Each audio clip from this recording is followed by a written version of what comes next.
Mike, are you ready? Everybody ready?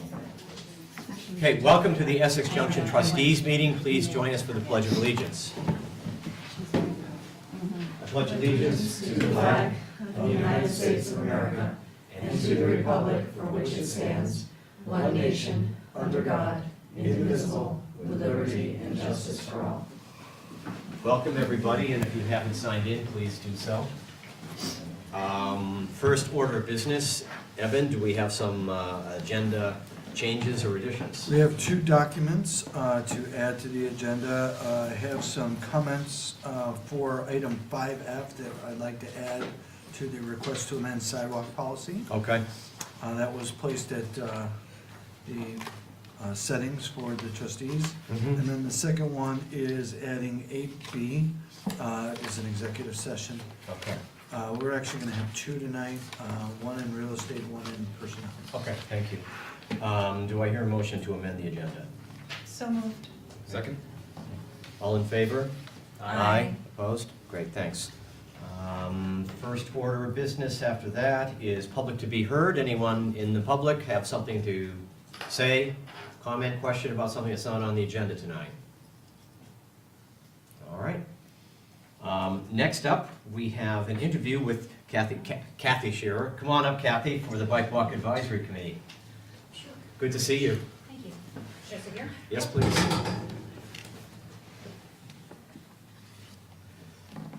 Welcome. Thank you.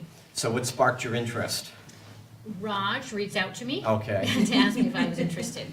Uh-huh. But I do live here in the village, and I am a dedicated walker in the Mhm. village. My kids have always walked to schools. Right. My youngest is a senior, so that time is wrapping up, but we walk to the library, we walk. If it's in the village, we walk there. Yes, yeah.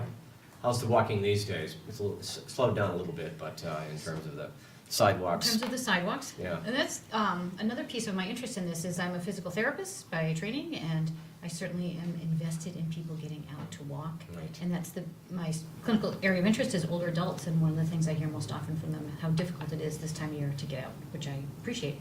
Right. Well, trustees, questions for Kathy? Go ahead.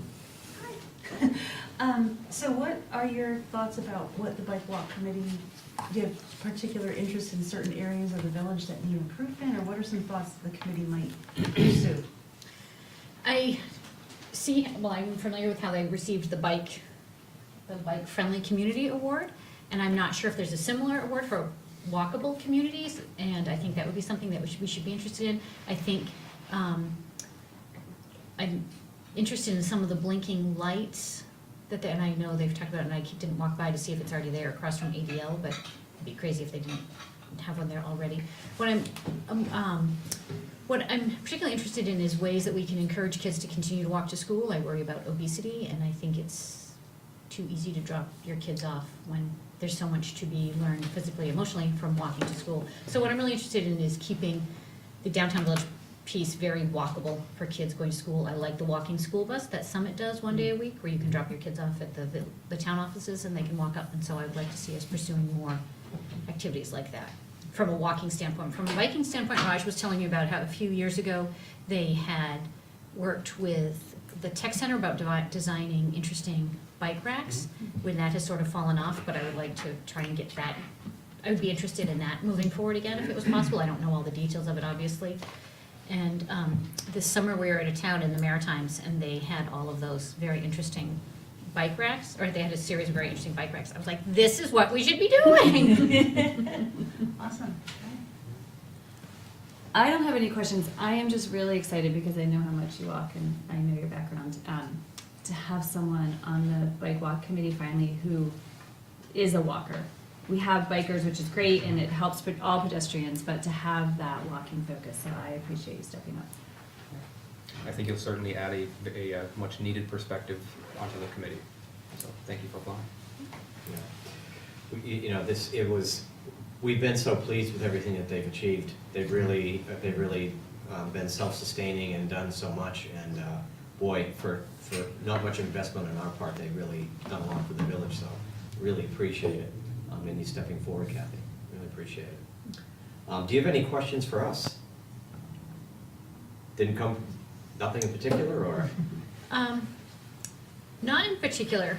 Raj was able to answer a lot of my questions when I went before Mhm. about just logistics, about terms and things like that. Mhm. But what specifically is the process after the interview?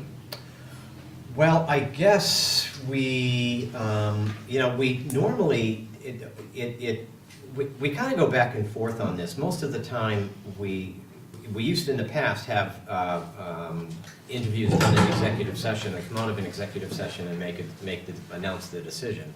Then we switch back. So I guess we don't have it on the agenda as a business item tonight to appoint you. We have it as as a potential executive session decision. It probably really didn't need to be that, but it's okay. I think, Can sorry, we- you can, Can we just add it? you can just Yeah, I think that we can just be comfortable interview adding it. for a person, you We can can just add it appoint on them, to the it's end of pretty it. clear. So Okay. if you're of a mind to appoint, make a motion and appoint. Yeah, so, I will make a motion that we appoint Kathy Scherer to the Bike Walk Advisory Committee. I'll second. okay, any further discussion? All in favor? Aye. Okay, you're appointed. Thank you. Is that easy? Thank you. Thanks, We Kathy. don't even need to write a letter. You start immediately. Okay. All right, I'll be in touch with Raj. Do you want to bring David up? For the chips? I'll let you do that. Sure. Well, tonight, we have the annual presentation, and David, I'm going to pronounce Vogel? Yes. All right. Vogel here, and I believe you have anybody else with you? Just you? Come on up, sit next to Kathy.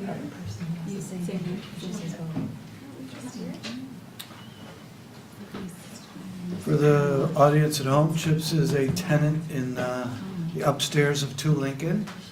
Most of the time, they're quiet. Except for Mondays.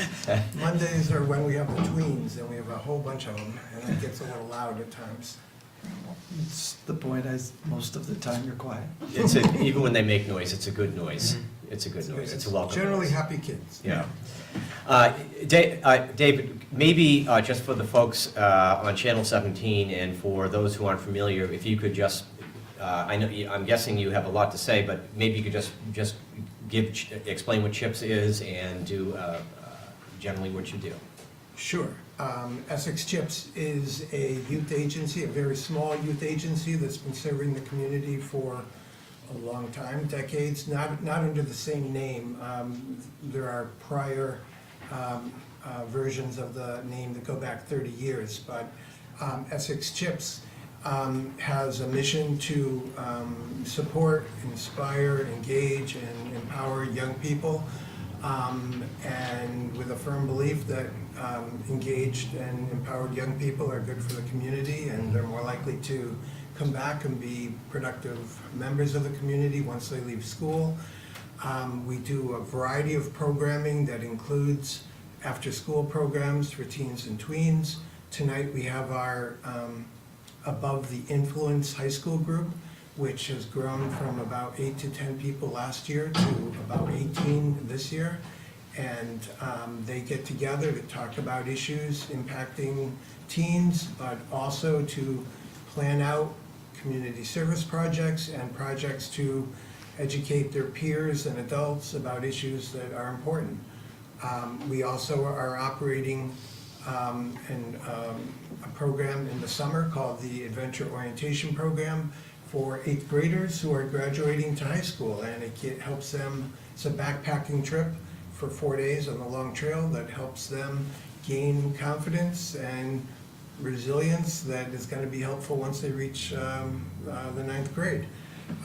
We operate now the Teen Line and Safe Place program, which are in support of youth who are in distress in some form, and we try to provide support system for them and link them to services that they may need.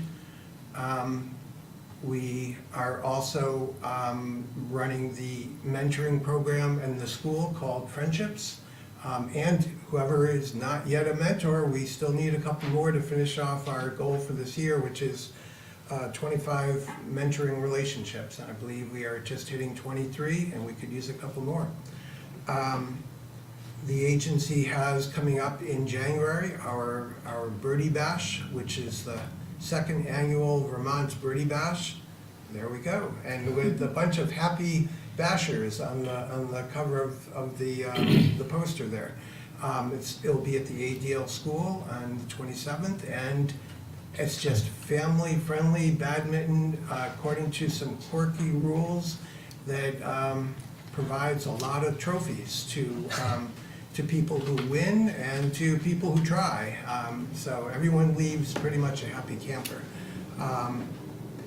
We got really good coverage from the TV station 2244 last year, and hopefully we'll have that this year too. One of the newest functions that I've taken on is the writing of a column in the Essex Reporter called Youth on Board, and the goal of that is to highlight youth in the community who the community should be feeling good about, and to provide a way of recognizing youth who are doing good things in the community, because validation of good behavior is generally much more effective than smacking down for bad behavior. So we do as much as we can to encourage the community to support youth and encourage their the rather perilous journey to adulthood that youth are often confronted with. One of our newest initiatives that I had sent around a packet to each of you, I believe you received it, related not just to the Birdie Bash, but also sort of my annual summary of our activities. And it included a reference to our latest project called the Quality Youth Development Initiative, or project. And that is what we believe a first-time attempt, certainly in Vermont, we believe New England and maybe the country, to offer a certification process for a community, similar to, there are bicycle-friendly communities and there are green communities, and now there will be essentially a youth-friendly community certification. The Quality Youth Development Project, which I fondly refer to as the QUID project, sets out 10 benchmarks that the community can seek to achieve, and in doing so, the community will become certified as a QUID community, and that will be a cause for celebration and community awareness and media attention, and hopefully other communities will want to do it as well. And the theory behind it is based on sound practice. We're promoting what are known as positive youth development qualities. The very important organization in the country called the Search Institute long ago established that there are 40 developmental assets that are important to youth, and some of those are internal attributes that youth need to develop, and some of them are external factors, external supports that the community puts in play. This project, the Quality Youth Development Project, is really focusing on encouraging the community supports that help youth develop the internal attributes they need to be successful in life. And we are excited about the project. We believe that this is not created simply for Essex. This is created as a credential that we believe other communities in Vermont and beyond will be interested in achieving. There is a movement among two different groups in Essex for Essex to become the first QUID community ever in the country, in the world, who knows how far. So there are leaders within the Healthy Youth Coalition and members of Voices for Education who have been talking about moving forward and sponsoring this endeavor in Essex. So we're excited about that moving forward. I think that's the overview you were looking for. That's pretty good. That's Okay. pretty, like, just one question. Is there any way we could help with the QUID program? Is there anything you can? Well, one of the benchmarks has to do with One of the benchmarks is the community businesses downtown demonstrating support for youth and creating a welcoming environment for youth. Oftentimes, there are posters in the windows of businesses that suggest that they are welcoming of, there was a very poignant poster that I saw a couple years ago of a father holding a child in it, and it appeared to be a refugee, and the poster said, "We welcome refugees, we welcome immigrants." And so we're looking for a statement by local businesses that they welcome youth, that they are not anti-youth, not against having youth in their establishments. So having a certain percentage of downtown businesses display some evidence, a sign or poster of some sort that indicates youth are welcome, that's one thing that would be helpful. The other, specifically for the community, the other benchmark is that the community be open to youth serving on official boards of the community. Currently, there are 2 youth, I believe, serving on the school board, and that's a wonderful commitment that's been made toward them. But the Bike Path Advisory Group or other groups that may be out there, I know for a fact from the youth that we're working with that there are 16, 17, and 18-year-olds, highly intelligent, dedicated to furthering the health of the community, that would love to participate on committees that might originate from this government body. So that would be that's one of the benchmarks, is that there are opportunities for older teens to serve on government-sponsored groups of that type. Thanks. Yep. Keep that in mind. Can I answer any other questions? Yes. Hi. So I think this is so you're saying that this is a standard that you've developed at CHIPS, and you're hoping to create it here in Essex and then replicate it elsewhere? The design of this credential, of this certification process, actually began 10 years ago in Massachusetts when I was director of the youth agency in Massachusetts. And I left that agency before it came to fruition. So I've picked up on a theme that was going on at the time it was being called a positive youth development community. That was going to be the credential. We came to CHIPS, I've had conversations with the Healthy Youth Coalition, and we realized that the term positive youth development is never been clearly defined. It's open to interpretation as to what it means, and there's no one definition. So we decided if we were going to take forward a project of this type, that we needed something with a very clear definition. And so we decided to go with the term quality youth development instead of positive youth development to designate how we would think of a community that achieved these benchmarks.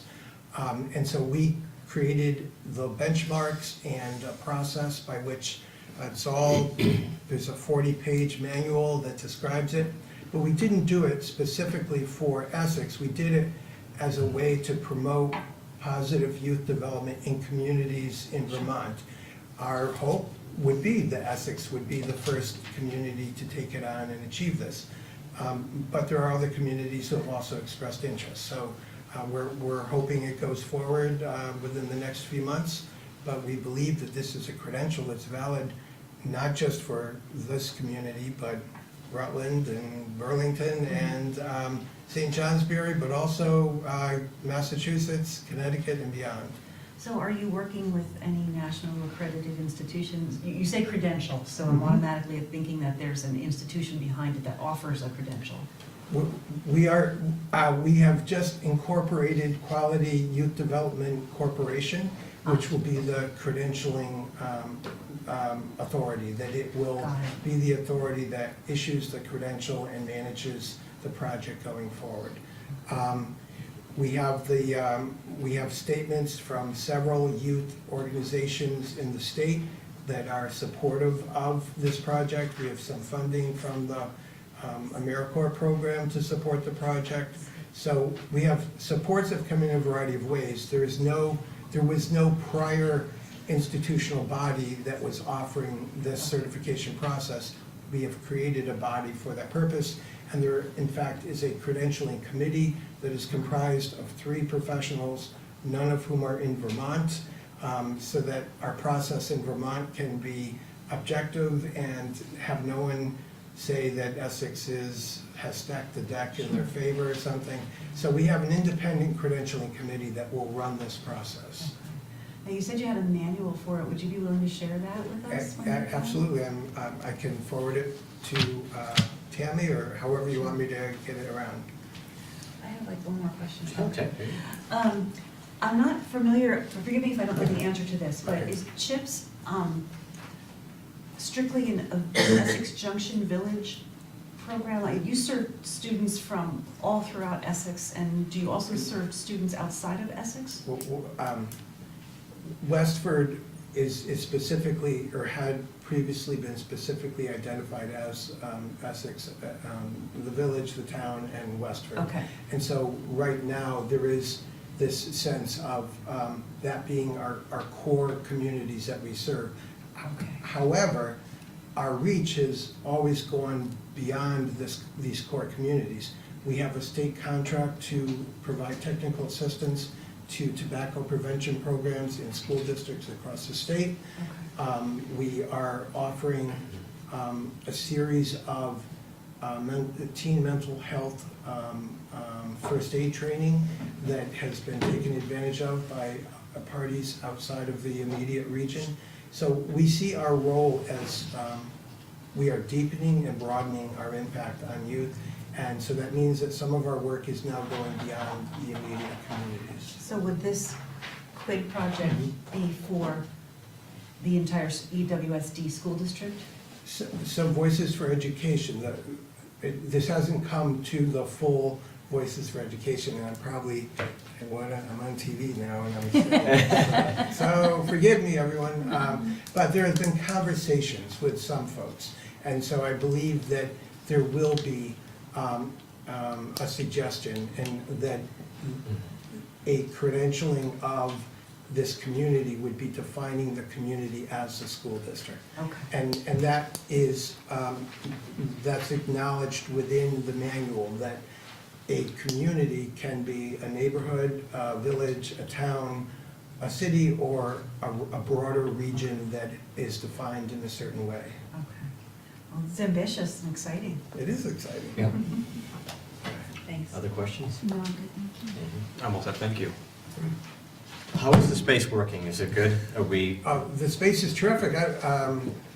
Friday night, probably, I don't know if any of you were part of the 350 people who came through for Train Hop, but Santa was there, and we, for the first time, someone had a clicker, and we were counting the people coming in, and it was over 350 people who went through our space on Friday night for Fantastic. Train Hop. fantastic. It's wonderful space, and we continue to be in awe of the town, the village's commitment that it be available to us. So. Fantastic. Great to hear. Great to hear. Any other questions? David, thank you very much, and keep up the good work. And Thank you. let us know again if we can do anything. And we'll keep the idea in mind when some committee is looking for some youth. We'll definitely keep them in mind. That's And I'm sure the that's select board wonderful. will know about it because, too. Are you a 501c3? Yes, we are. Good. Sounds like you're thinking about money that can come our way. I'm always thinking about All right, good. Thank you so much. Thank you. Thank you. Next, we have talking points for Arts and the Culture Committee and a review of Steamfest by Kristen Humbarger. Welcome, Kristen. Hi. I'm gonna keep on my hat. That's I'm okay. outside most of the day and cannot imagine it. Hi. I think I sent some information to Tammy, which was Yeah, kind of an. I think we have it. We Okay. should have it up It here. looks like it's kind of sideways. It was a Google slide. Okay. But I also didn't know how many of you actually were able to be at Steamfest. So I brought you the actual brochure that was passed out because this is just sort of an important way of seeing what actually happened in the village during Steamfest, and I thought if you weren't there, this might be some good evidence for you. You were there, yeah. So, basically, I just, am not sure what you would like to know specifically, if anything, based on the slide deck that I did send to you, so, I don't know if you had a chance to look at it or not. Yeah? Yeah. Okay. Yeah. Yeah. Mhm. So it's two pieces as I understand it, but you are interested in possibly initiating an arts and culture council. Yeah. Do you want to address that first, or? Yeah, I think that, Okay. well, that probably would be a good idea. So now that we've done Steamfest for 2 years in a row, and we have developed the Main Street Studio, where we have 5 artist studio spaces, and people showing up saying we would really like to come together and figure out how to use this wealth of space for more arts engagement for young people and older people in the community, it becomes very obvious that one or two people sort of trying to sort of lead a community of creativeness is really just not enough for the village or the town or the community itself. So, and as part of the National Art Strategies Creative Communities Fellows Program, the conversation was frequently around what other communities are doing in terms of creating arts and culture councils, or doing their sort of due diligence and making arts and culture part of the master plan for communities. And so, given that I'm not really 100% sure whether or not you have an arts and culture plan for the master plan, I thought it might be good to at least start at a certain point, which would be to gather people from the community who are interested in creating an arts and culture conversation. And also considering that the village itself seems to be kind of in a regeneration, or I don't want to say revitalization, but It's a renaissance. yes, thank you. There you go. With a lot of interesting space and new buildings being built and potentials for architecture or structures that could support more culture in the community. And as a downtown space, it really feels like that's where people want to go for arts and culture. They want to kind of go to the quirkier spaces for those things, which is a little different than you might find, up in the town center. So, which is also another place where great arts and culture could happen. But in terms of opportunities for artists, when you have buildings that are not populated and potentially, have a slightly more economical factor for being able to put them into use. Yeah. And then also some really interesting things that I've been observing down in Burlington, right off of Howard and Pine Street. There used to be an old, basically storage area there that has recently been knocked down, and they're building studios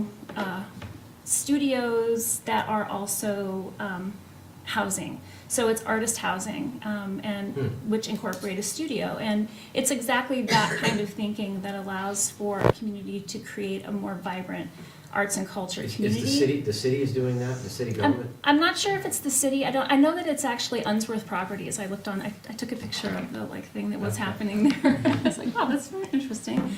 But it also, what it does is it allows for there to be a permanent opportunity for artists to live and work in a community without really having to worry about the costs going off and regentrification and then being scooted out to another community that it has to sort of figure out how to make cool and interesting that people want to go to. And I think Essex has some really fascinating opportunities, and I would just really like to see some effort, some consideration around how that would be possible, because the village seems like it's a prime spot for that. So one of the things that I noticed about 2 years ago or more was the Essex Heart and Soul work that was done through the Orton Family Foundation, and I looked at that community asset map and just realized immediately that there's just a gaping hole in arts and culture, and it's not because that population or people who are interested in that are not here.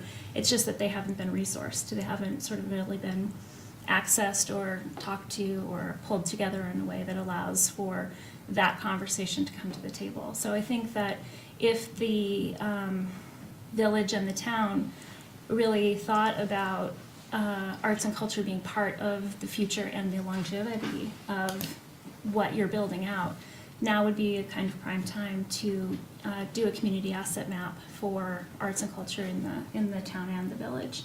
And also, I think probably as one of those things that has the potential to kind of pull parties together, because arts and culture have a tendency to do that. So,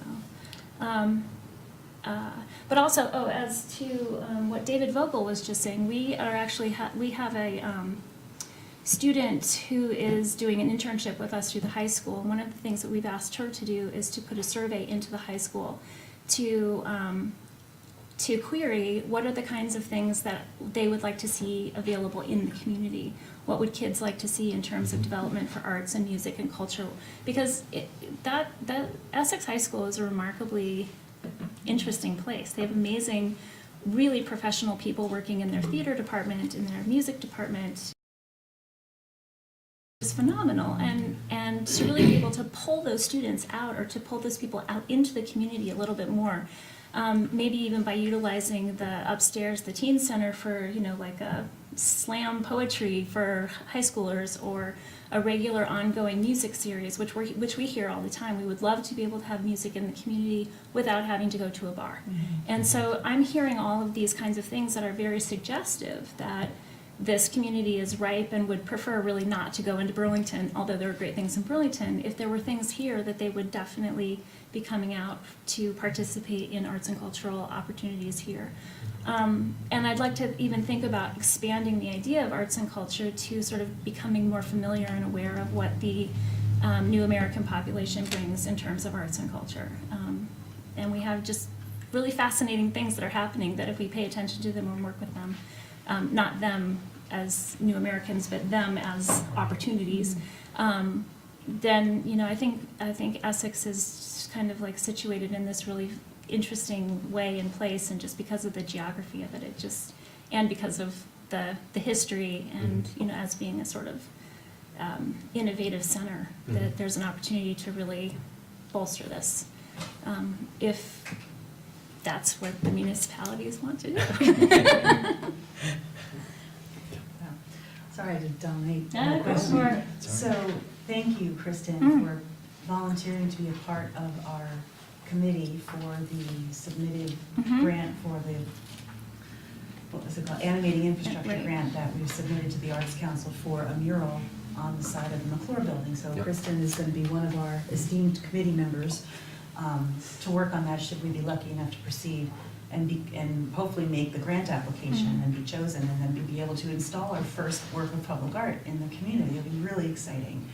I'm wondering if that committee could be the start of something like this. If we have a committee that's already invested in thinking about art for our public spaces, that once the grant process is over, or possibly simultaneously, they begin to explore some of the suggestions that Kristen has, some of the ideas of what we could do in the village.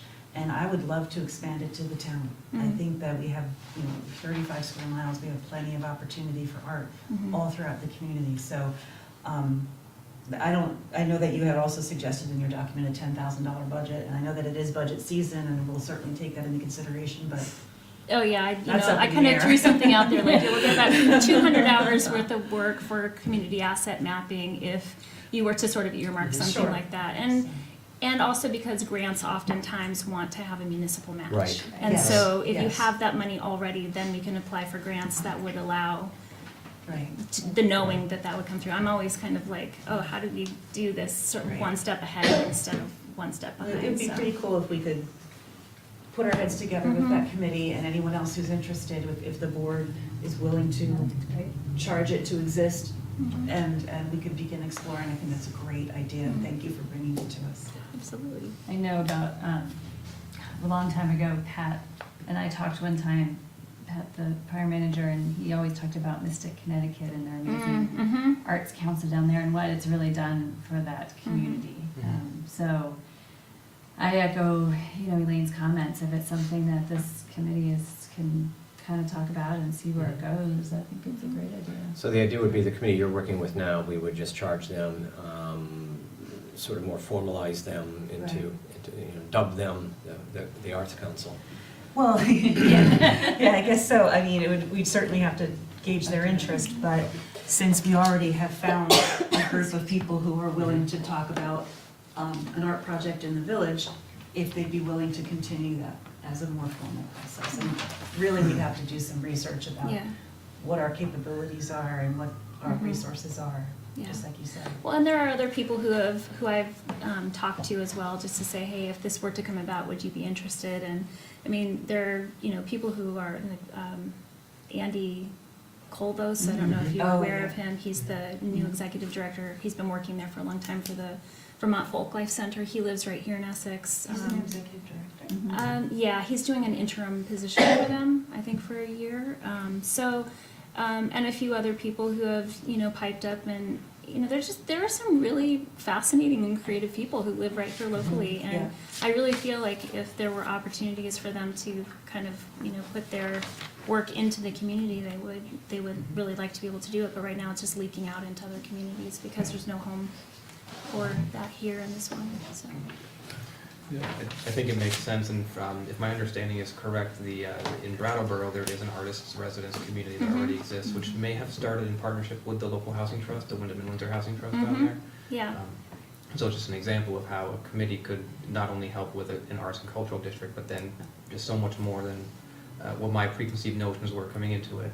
Right. So that the value is certainly there. And that's a great point, because there are all of the, there are many places, in fact, I'm just waiting to hear back from the Vermont Arts Council about a potential opportunity, the Vermont Creative Network, which is a group of people who are, it's actually sort of like creatives moving up to government to say these are the kinds of things, so that there may be some granting opportunities that are coming that way.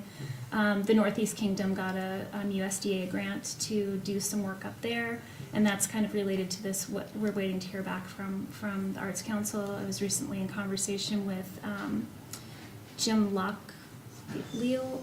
I can't remember his last name, but from Big Heavy World, and he's part of that organization. Lockridge, thank you. I always want to say Lockwood, and it's always wrong. So I'm reaching out into different sort of areas to get more information about what's possible, for Essex. And as I get more information or get more connected into the bigger picture.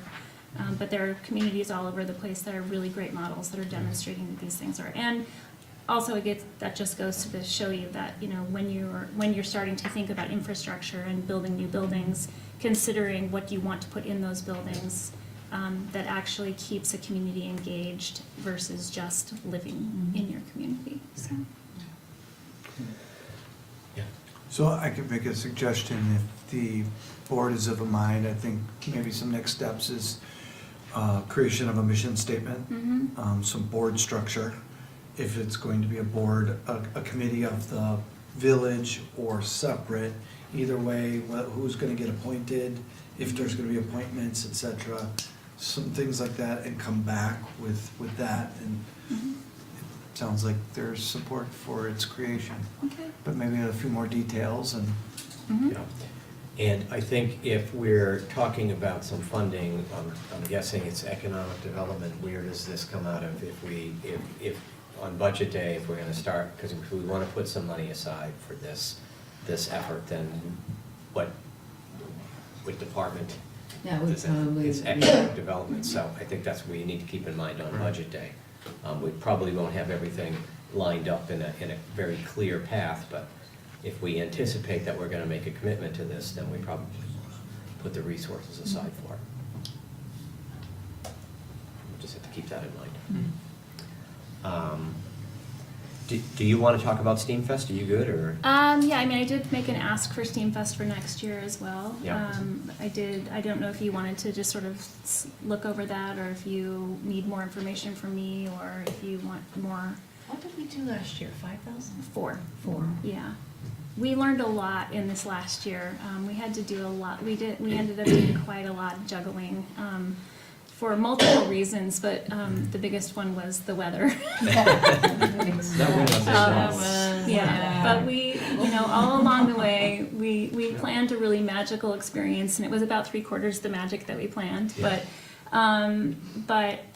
You know, it took more this year than it did last year. I think this year, last year people were excited about it. It was a brand new thing. We got more coverage for it last year. This year we didn't get quite the coverage for it, and I think we kind of felt that, but we weren't really sure because of the weather.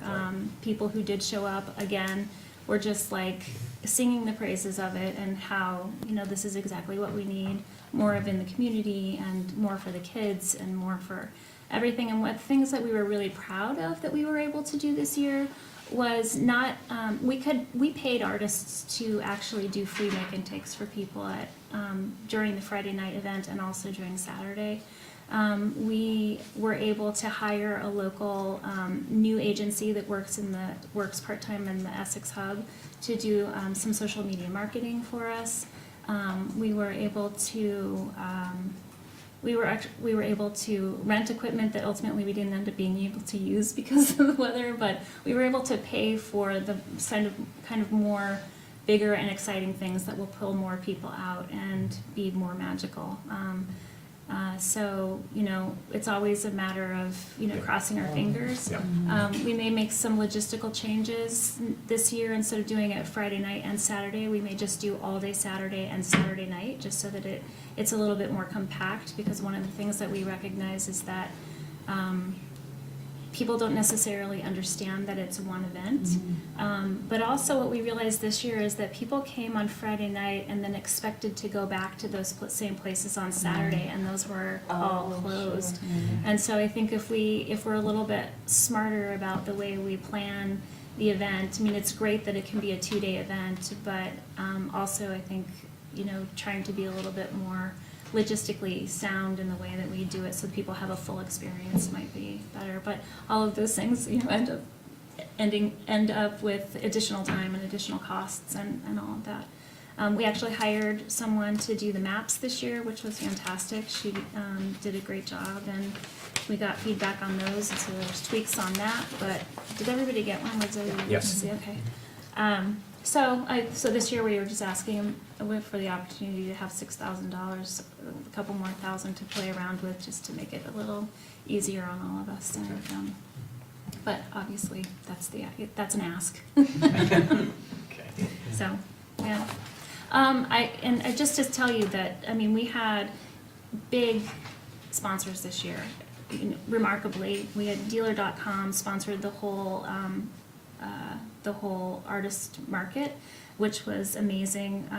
Earth Logic again, Mama Va sponsored. We got money from the Vermont Academy for Arts and Sciences, and we're in conversation with them about next year using this as the same opportunity that we used last year for the Vermont Arts Teachers Association to do their conference. And so they were interested this year, but the timing wasn't quite right, so we'll be in conversation with them. And we had every business on that little chunk of Main Street participating this year, so that felt pretty good. So, well, in one way or another, everybody was holding us up. So, yeah. Well done. Thank you. Very well. Well done. Is there anything else? I think we're good. Any questions? Good? Good? Mm-hmm. Yeah, great. Thank you so Okay. much. Thank you. Okay, have a good night. You too.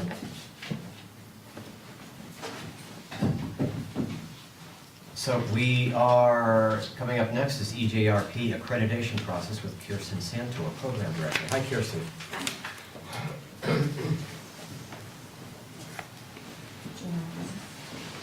Either way, can you hear me? Okay. So I'm Kirsten. I'm one of the program directors at EJRP, Right. and I'm here to talk about accreditation today because we seem to be on a certification/accreditation Yep. kick. Yep. So we'll keep going with that. So EJRP is in the process of the initial steps of looking at CAPRA accreditation, and that kind of came to fruition this fall when I approached Brad Luck, the director, about a need for an idea for my master's final project. So to be honest, this is a twofold thing. This is actually my master's final presentation that we're witnessing right now too. Okay. So that is where it came from. He suggested the CAPRA accreditation because it's something that the department has been seeking for the last couple of years. But we're finally in a position where we have enough staff and we have the budget and the resources to kind of make this happen. And we'll talk about a little bit more of what it involves, but you'll see that it's quite extensive. So we're in that good place finally. So for my project, I really just looked at the initial steps of what accreditation means for EJRP. There are 151 standards, so I looked at each standard and looked at how we would accomplish that timeline-wise and what kind of resources we would need for each standard. So that was really my final project. Obviously, the accreditation project process will continue throughout the next couple of years, so it doesn't end there, but that is what I looked at.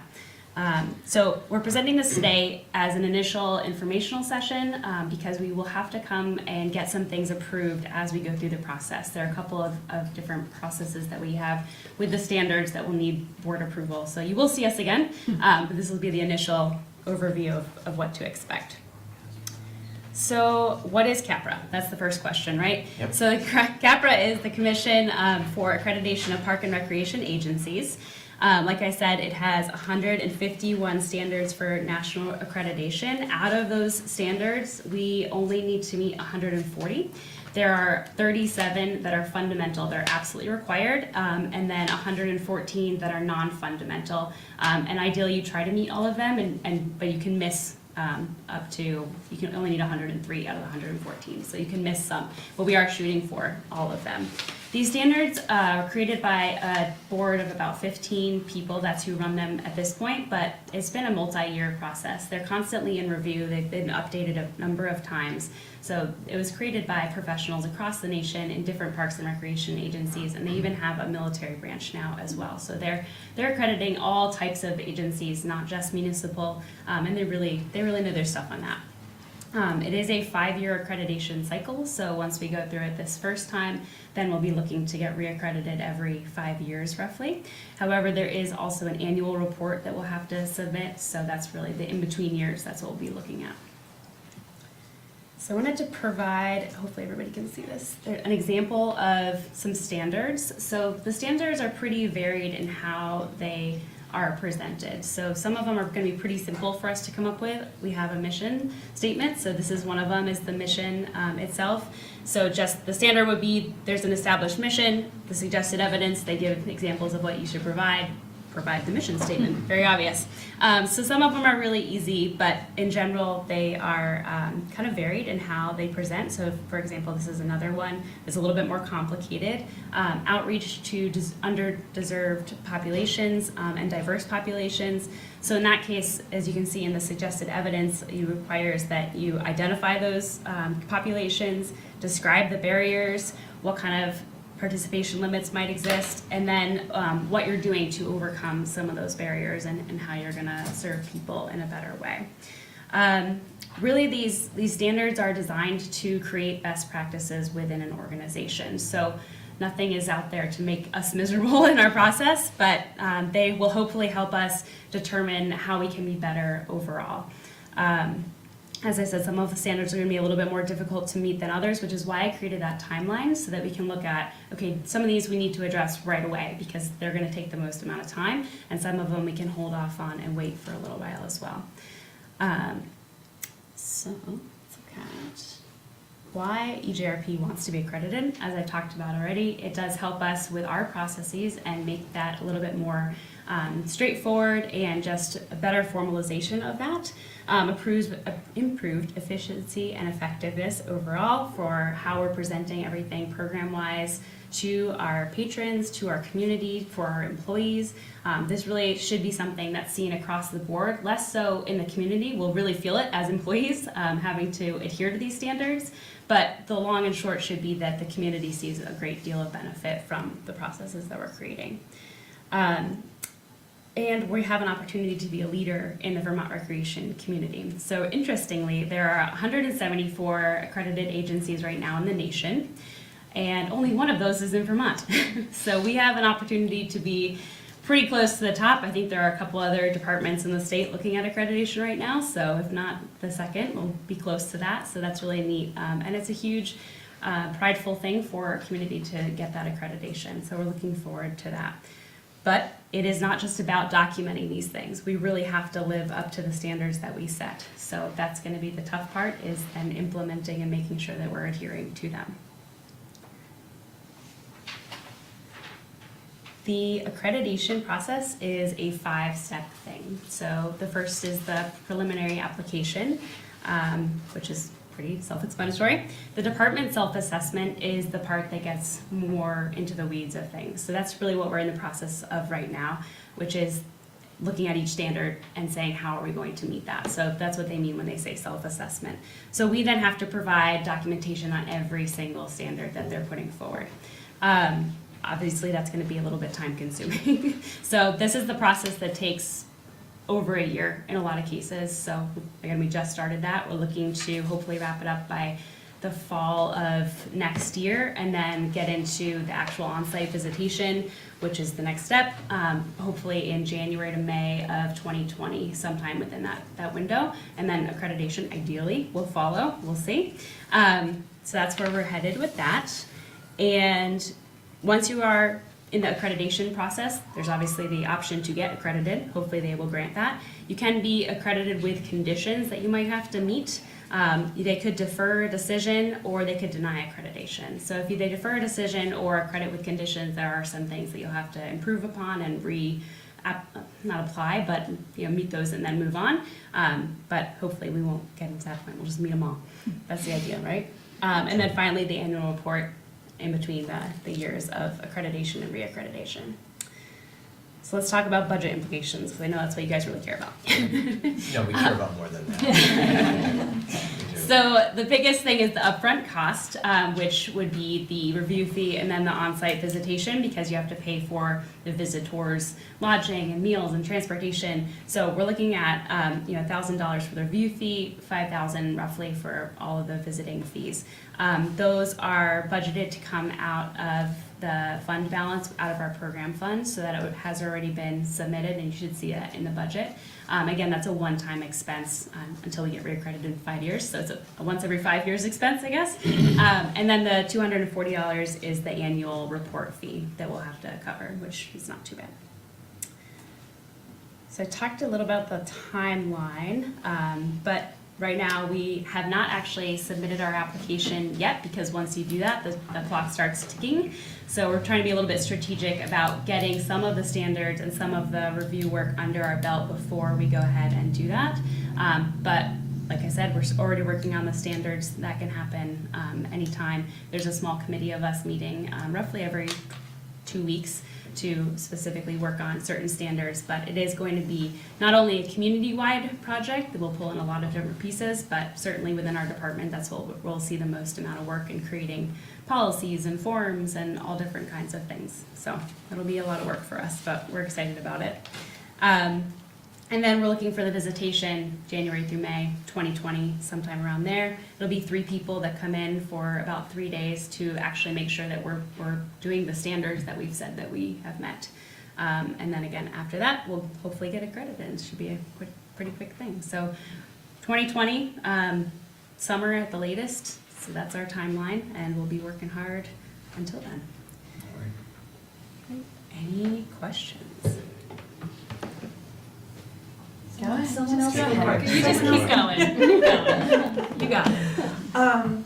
Does this accreditation just cover your parks and recreation programs, or does it also cover childcare? It covers all aspects of what we're offering. So anything that's under the EJRP umbrella is subject to this accreditation. Okay. And the childcare is a state-approved program, but are Yes. there any issues with having an accreditation I'm assuming it's okay to have an accreditation from another organization? Yeah, we haven't gotten into the weeds of it, but the CAPRA accreditation is more about the general department function and less about individual programs. Okay. So it wants to see what kind of programs you have, but it doesn't have to be specific. Oh, you offer childcare, well, that might be in conflict. So I think it's general enough that it will be okay. Because it's designed for so many different kinds of departments around the nation, they can't really be specific about what exactly it is. And who will be in charge of compliance with the accreditation standards once you achieve accreditation? It's kind of up to all of us. Team effort. Yeah, so, both Brad and I are pretty on board with it. We're trying to rally the troops. Everybody's really open to it. But I think it's just a matter of all being on board and making sure that it happens on a day-to-day basis, which is really gonna be the hardest part, absolutely. I don't have any questions, I think it's great. With the impending co-location of EJRP and Essex Parks and Rec, or Recs and Parks, how does that play into this with the timeline? Yeah, we've thought about that. The long and short is that we haven't really addressed it yet, since the co-location is not a definite thing. But in our mind, we were like, okay, we know what we have to offer as EJRP, we should start with that. It's probably easier to ask to then add EPR onto that than it is to say, well, this is a potential that's going to happen down the road. What do you think we should do about this now? So that's kind of our approach, is not to ask for forgiveness, but to somewhat go that route. But we have thought about it, and we're really excited and open to that, and hopeful that that should be a pretty seamless transition when we get to that point. Would it then also mean that the town Parks and Rec needs to adopt the same standards and processes? Yep, in the long run, yep. It's gonna depend on how both departments are governed and what kind of rules and regulations there are, so that it might require additional alignment in certain areas, just because there are things the village does that the town doesn't do, and vice versa. So we would probably have to be more aligned than we are planning on, but again, that's not our goal right now, so we're not really sure how it's gonna pan out. Yeah. Okay, thank you. Yeah. Yeah, my question was along the same lines. If eventually, if at some point the people who run this place actually consolidated the two departments, would you, and you had your accreditation by then, would it transfer over to the town's program, or would you have to start all over again, or how would that work? But Yeah, I think it's not clear, right? if departments are actually consolidated, which I know it's not where we're going right now, that seems like a pretty easy, it would transfer to both. Right. But if it's two separate departments, even if we're co-locating, I'm not sure how they would view that. It would probably still be viewed as two separate departments, and they would have to get their own if they wanted it. But there's the potential they could tag onto ours. We're hopeful that would happen. Well, I guess this sounds like a good idea. It sounds like a lot of work for you, but it sounds like it's worthwhile. So good luck. Thank you.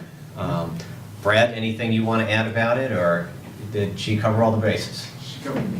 All right. Yeah, sorry, Andrew. So what master's program is this for? This is for my master's in recreation administration from Indiana University. Very nice. And so are they essentially watching this right now, judging how this is going to go? or- They're either watching it right now or they're going to watch it tomorrow. We think she did great. Yes. So I have these 12 pages of questions. I'm ready. Let's go. All right. Well, thank Like you. what you guys are doing. Thank you very much. Thank you. And good luck. Thanks. Okay, now we have a memo, but we also have Darby here, not just the memo, but the woman who wrote the memo. Darby, come on up and talk about the pickleball grant. All right, good evening, everyone, and thank you for having me. And this is, while pickleball is a big part of this grant, it is not just a pickleball grant. Oh, okay. It says pickleball grant on the agenda, you know. You know, pickleball gets your attention. What can I I have say? no idea what it is, but see. It's, Should try it. it's, check it out on YouTube. It's all very similar to tennis. Yeah, They're all over Cascade Park. Yes. It's a combination between a shortened tennis court and wiffle ball. And The- maybe the- ping pong. And sort of ping pong. And it has some weird We need to rules. go after this. But it's a much shorter space than a tennis court. Seriously, there are seniors on Cascade Park courts for hours every Really? day. I mean, it's Yeah, a this was big deal. actually a big brouhaha within the village many years ago about Okay. people needing more space to play pickleball. Oh, They, okay. they play it indoors, outdoors. Yeah. uh, Yeah. They actually rent space at the edge in the Yeah. wintertime to play it. Wow. Yeah. Okay. it's- They it's mean big, it's business. There's special rackets Right. now Yep. for it, and balls, and I'm sure there's outfits. There are no pickles involved at all, actually, it's just a. Unfortunately, no. There could be, if you brought your own. Okay. I'm sure somewhere, you know, but not that I know of. So, Sorry. So this grant is pretty exciting because this is a pilot grant. This is the first year that they've ever offered this grant opportunity.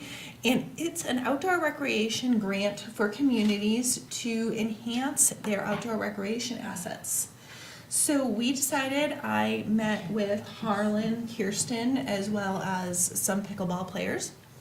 And we discussed also changing some tennis courts into pickleball courts for Cascade Park, because as Elaine said, that's really the hub of pickleball activity. But in addition, taking a look at Cascade Park and saying, hey, what can we do to make this place better? Adding in indoor restrooms, which is obviously we all have to go. It's definitely a good thing for a park to have. And just some general things as far as the fencing and the storage sheds.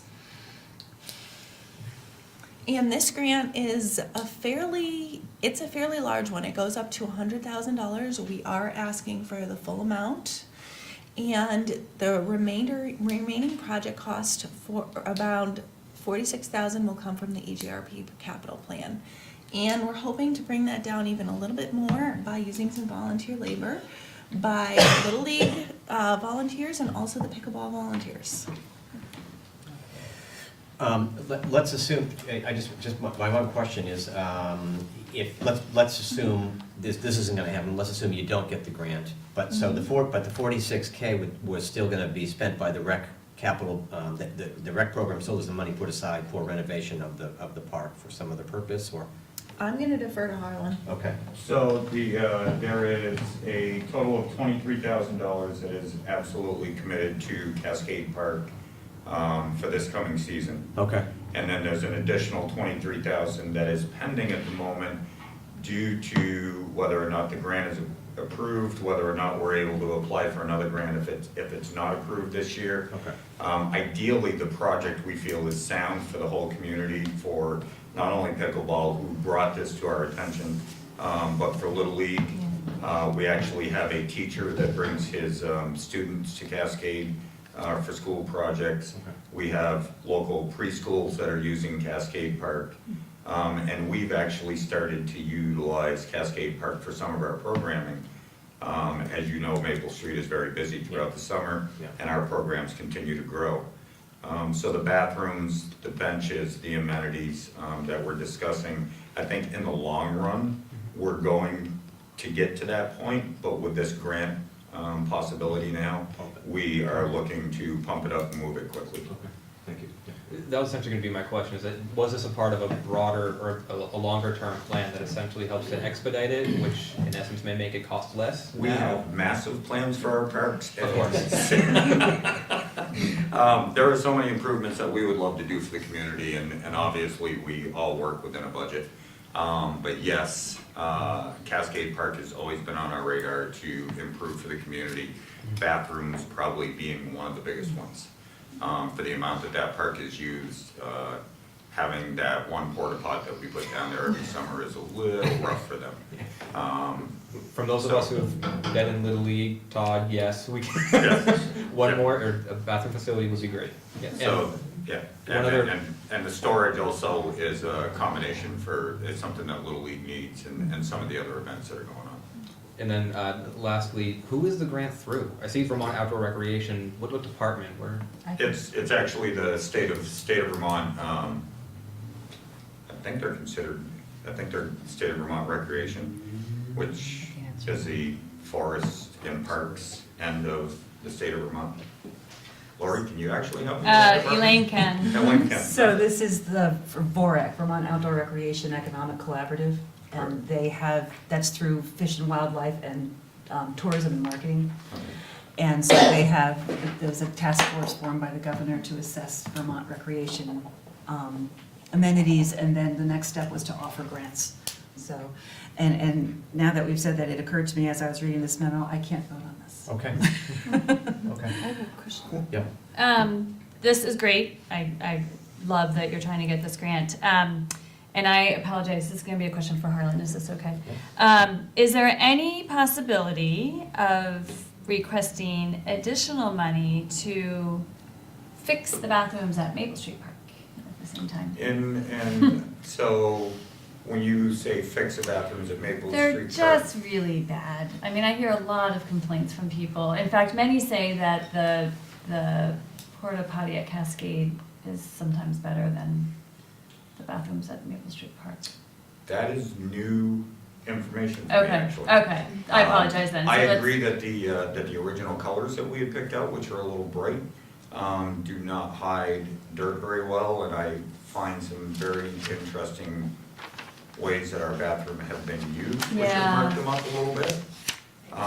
But So- the bathrooms there are definitely on our radar. Okay. So when you say additional monies, I'm concerned, just- I mean, are you hearing that we should be replacing fixtures, or are you hearing that it is,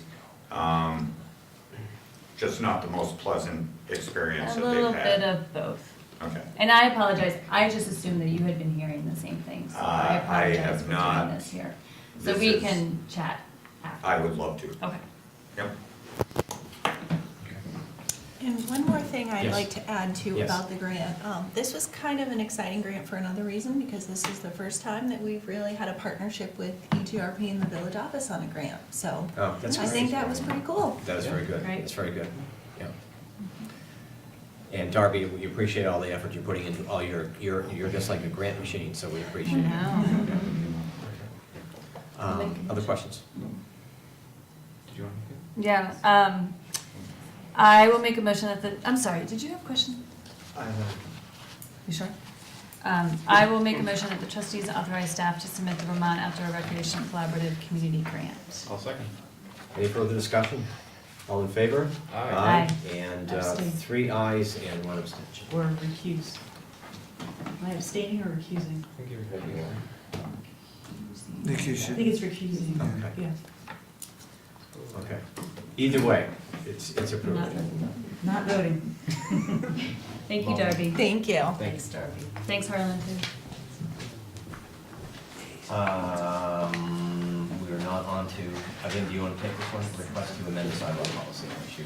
Yeah, I believe it was 2 weeks ago, Todd, you were in the audience, very quiet there in the middle row. The board took up the request from the petitioner, Todd Odette, to consider changing which side the village plows on Rivendell Road and to extend it. Well, now I gotta think of the street name. So, you had several questions of me and the staff, and then you had also tried to see if the school district could come, and while Brian really did want to be here, tonight is the same night as their transportation committee, and he felt that might be a better place that he needed to be Yep. tonight. Although he did want to be here, and he said if From he an was- emotional point of view, he might have preferred to be here, but, Right. yeah. Probably. So, we went back, so a couple things. The board asked us to look at creating a definition for key connector. Mr. Odette said some possible language ideas to us, and myself, Ricky, and Rick Hamlin got together, and it's in your packet. Yeah. We made a recommendation in our packet, and so the real question is, do you want to change which side you're doing? Do you want to change the policy? And then for other things, I would say that tonight is not the night to review your entire policy, No. but at a future date, you may want to look at it. But with the language that we're proposing, from a staff perspective, we're comfortable with that language Okay. as being for the future. And I'll answer any questions, and the petitioner is in the audience. Yeah. And trustees, any questions for clarification? Yeah.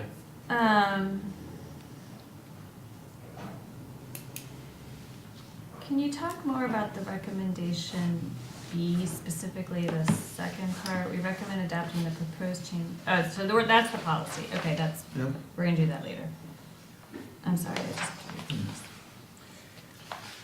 In talking with Rick Hamlin, the village's engineer, the term key connector kind of is, it was not defined, I'm not sure, and he said, look, I think if you change some language and you have the village board as the body that makes the determination, you don't really need the term key connector in the policy at all. We did provide the map that shows what streets are plowed on both sides. One question for the school district is there a map that directs kids how to get to school? Brian is not aware of any map. However, his comment to me was though, generally, wherever the village plows and there is a crossing guard becomes the de facto route. And then one of the questions was how long would it take to plow Rivendell, the extra distance? To actually plow it would be about 6.5 minutes. What we cannot determine is if we have to snow blow it, and that's for larger snow totals, we don't know. One other question, the board asked, are there any other policies that require either 100% of the neighbors' approval or something less? The block party request does require 100%, but speed table only 70%. Those were the only two. Yeah. Most others, it is a determination by the village board. Questions? I think Lori Go has ahead, up, I right? have another one, but go Oh, ahead. you can go. No, I'll wait. I guess my question is really to, what I've struggled with is, essentially, do we want to define key connector, or do we want to not and just have what's happening today continue to happen? I've personally struggled with this a little bit myself, even coming into this meeting. Yeah. And that's frankly something I'd love to have some input in from the others. So, is that back to me then?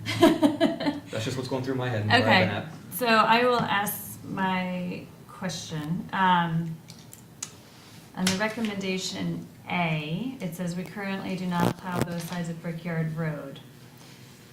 So I can understand, trying to make the comparison, but my understanding, although it carries probably more traffic, maybe, people only live on one side of Brickyard Road, No. right? So I travel that multiple times a day. There are generally kids that will walk on either side depending upon which side they live on, and it's not uncommon where the kids who live on the side that's not plowed cross the street to then get to the side that is plowed, to then go up to the crosswalk, cross back over to where the crosswalk exists, to then go down Drury to the high school. Very rarely do they then go down to essentially the town office on Main Street and cross at And that cross crosswalk. there. Okay. They tend to cross where the crossing guard exists, which is at the intersection of Brickyard and Main. There's not one at Main and Drury. There's not one at Main and by the town office, so there's one higher up by. Okay, and that's by where they Drury. cross. There is a crosswalk at the town hall. But there is no crossing Crossing guard. We have the guard. flashing No crossing beacon guards, things. that's correct, the Right. flashing beacon, Right. which is getting a lot of use. Yes, it is. So no, we do not plow both sides of Brickyard. It is a heavily traveled, both vehicular Yes, I do and know walking. that. Yeah, And you have to plow the side that has the big main path on it. right. The thing about it is that we're kind of, on school days, they really do try to make an effort, starting early in the morning, to get basic walking routes to all the schools plowed by 7 o'clock. And so 6.5 minutes, 7 minutes may not seem like a long time, but I'm guessing that's critical time at 5 o'clock in the morning when they're running all over the place. So I think we have to keep that in mind. Adding any time to what they're doing might be difficult. On the other hand, there's nothing, and I've noticed that this is an illusion, but it seems to me that after we have snowstorms, it seems that sometimes the Public Works Department goes back and they will do some sidewalks that they didn't necessarily have to do. Now, maybe I'm guessing that's wrong, but I'm looking at a couple of the sidewalks in my neighborhood, and both sides are done now. And I don't know, maybe the neighbors did them, I'm not sure. But is there anything stopping that from happening? Not as a policy, but they could Not go as back a- and do it. No, and that's interesting that you mentioned that. No, we don't go back and do sidewalks that are not on our sidewalk plan. Okay, And we are straining to get done what we need to get done, right, which assumes that both pieces of our equipment are up and running, right, okay, which is not always the case. okay. Which is also one of the things that's been happening in the town. They have now had to lease another piece of equipment. They were borrowing a piece from time to time. No, we don't tend to do that. So- And we would appreciate if people did follow. So if we stick with all your recommendations, the deal is right now that the snow plowing on Rivendell would stay as it is, but in the springtime, there would be a crosswalk put across the street at the intersection of Woods End and Rivendell. Right. And then from that point forward up to Maple Street, it would be plowed on the other side. Right. So people, but not just kids, but pedestrians would be crossing probably at a safer spot further down. We absolutely agree that they should be walking So on that the solves the problem. ADL side. Right. But we would need to plow that So you need to side. plow and put in a But we side need that crosswalk to be able to get everybody who's from that upper corner to cross at the crosswalk and then come down that side. For adults, crossing at Rivendell and Maple if they're going to Global or wherever they're going. Yeah, gotcha. They're adults. That 6.5 minutes, is that from Maple to the intersection of Rivendell and Woods End, or is that the full Rivendell? The full Rivendell. Okay. So I will just say, I am really struggling with this because I feel we should make every opportunity available for our kids to walk to school safely. The first part being walk.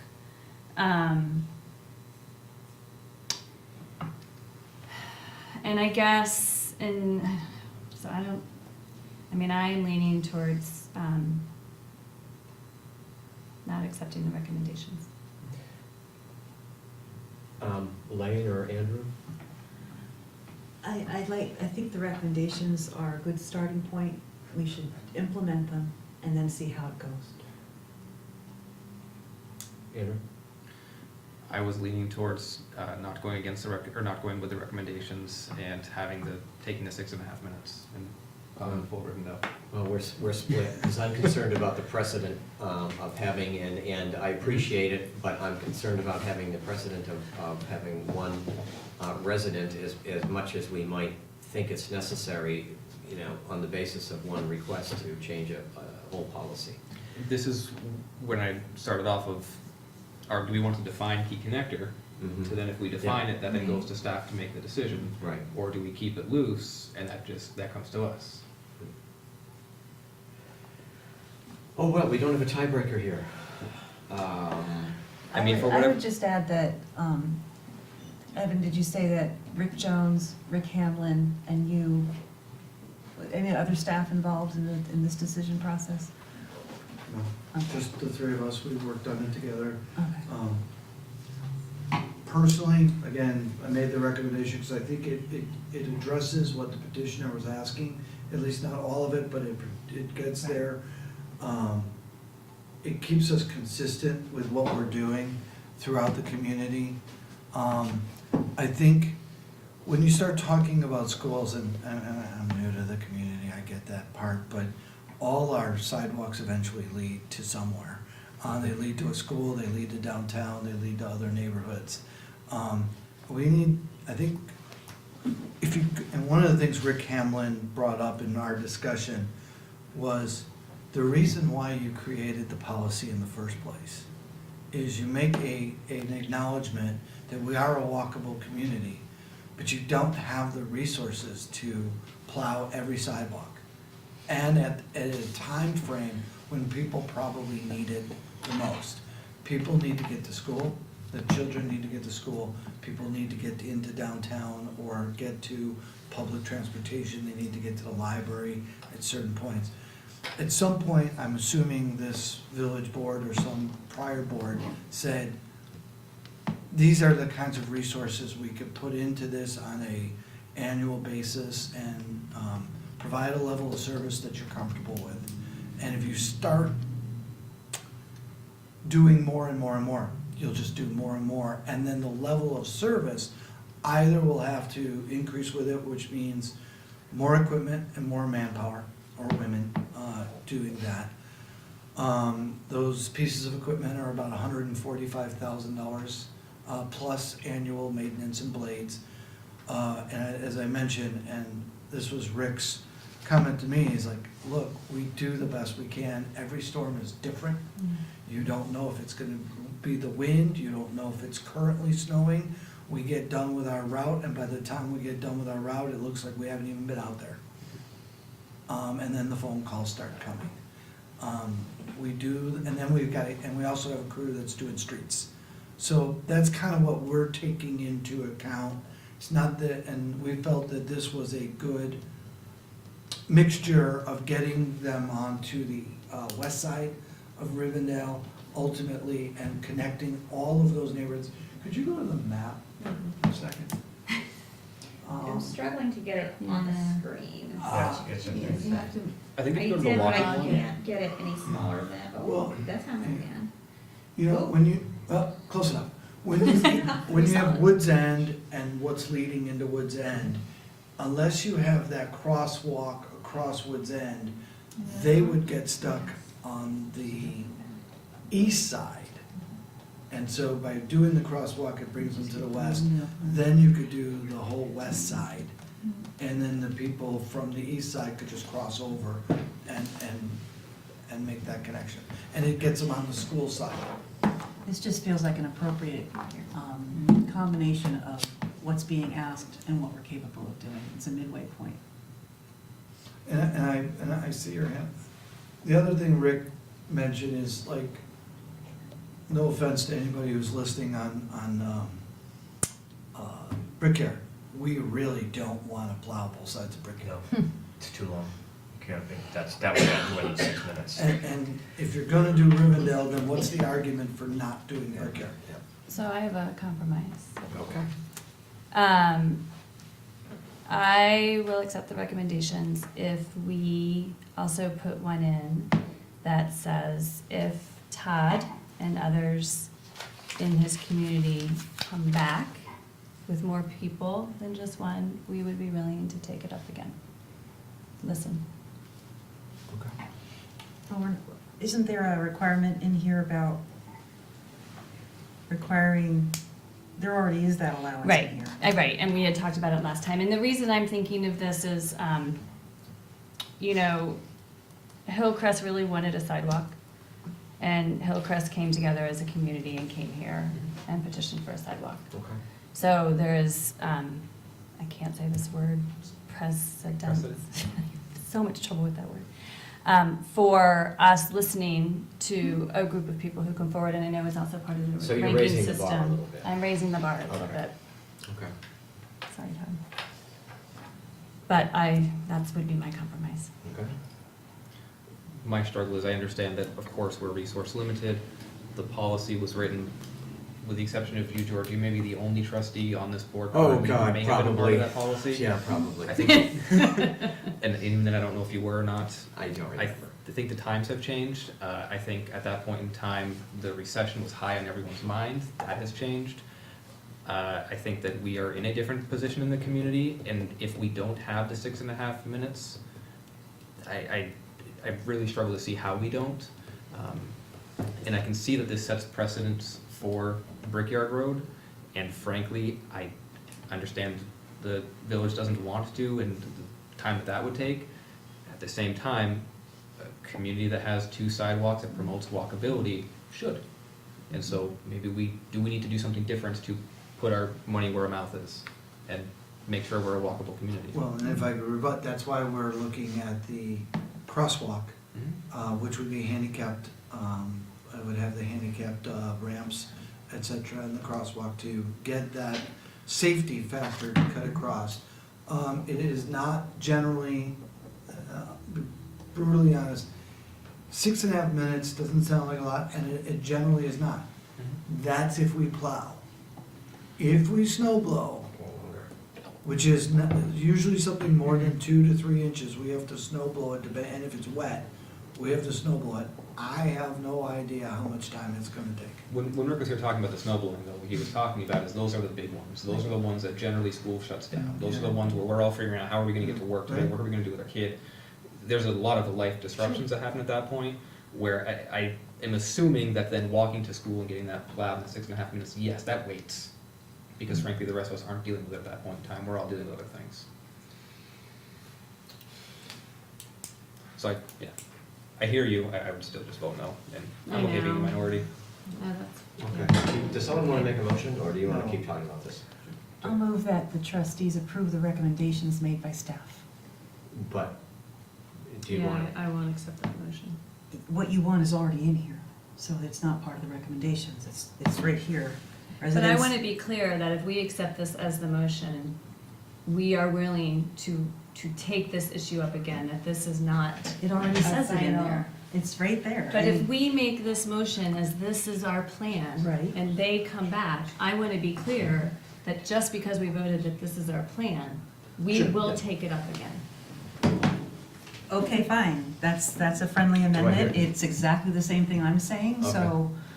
I'll move that we follow the recommendations of the staff with the understanding that as is already written in the street plan, the sidewalk plan, residents of a class 3 residential street can request that the village switch sides for plowing if all households on the street sign a petition and submit it to the village manager. If that happens, we will revisit it. Thank you. Okay. I'll second. And Lori seconds, and I would like to give Todd a chance to, Todd, did you want to say something here? Yeah, I just wanted to say a couple of things.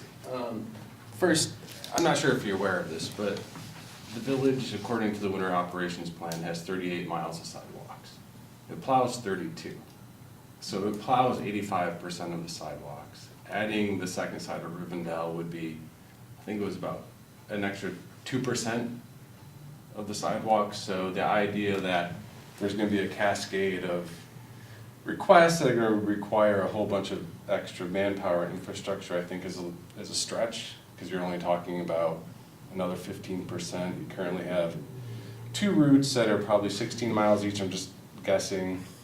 You add a few miles, it's not necessarily another person and another machine. And I also think that the recommended changes to the policy from staff are gonna put you in a worse position, because you're taking away the key school connector criteria, and you're saying that any street that has 2 sidewalks can be plowed on both sides if it's up to the trustees, with no criteria. So I think it's more ambiguous, and you're more apt to have more of these requests if you revise the policy as presented by staff, whereas, I just put some words together to kind of close in and justify why Summit Street is plowed, because that's not a class 2 road, it's not a class 1 road, and it's plowed on both sides.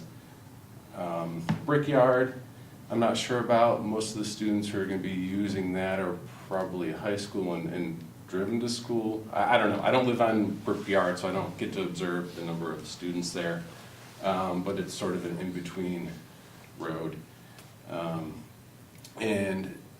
I came here asking, with a request under the policy as written, which is talking about key school connection.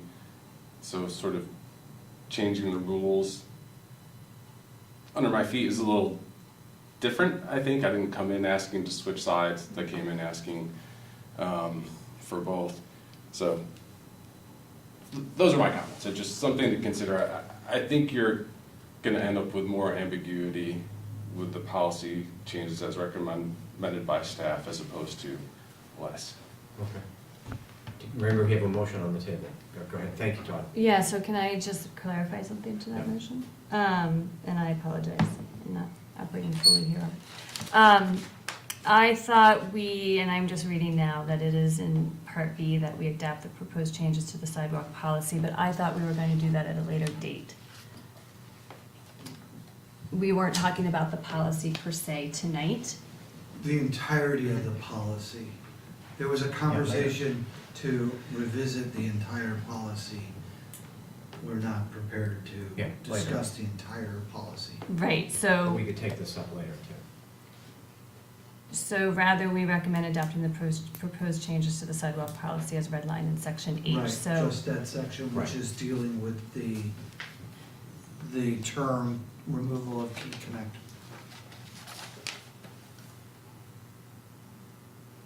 Okay, I apologize. I have had a migraine all day, and so I'm on some heavy medication, so I'm not thinking as clearly as I should. How about I withdraw my Thank you. motion? And Lori, you go ahead. So, I would like to take that part out. So would you like me to make another motion? You've withdrawn your motion, Elaine? I have. Okay, we all set with that? We've noted that? Okay, go ahead. So I would like to make a motion that we adopt the recommendations of staff in recommendations A, C, D, and E. And should there be a petition of all residents, we will reassess the situation. That's it? Yes. Okay. Do we hear a second? Second. Okay. Can I ask a question? Yep. Is the intention in the motion to keep 100% of all residents? To ask 100% of all residents of Rivendell to come, or 100% of all residents to sign? We'll see. So I think that was I'm just. assuming that. Okay. And what's the other, we had two standards, one was 100%, one was what? 70. 70? Yeah, 100% for a block party, 70% for a speed bump? Speed table. Speed table?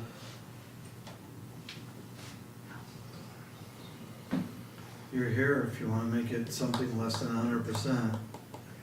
A lot of room between 0 and 100. There is the language in.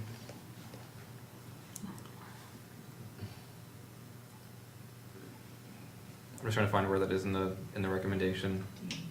It's D. No.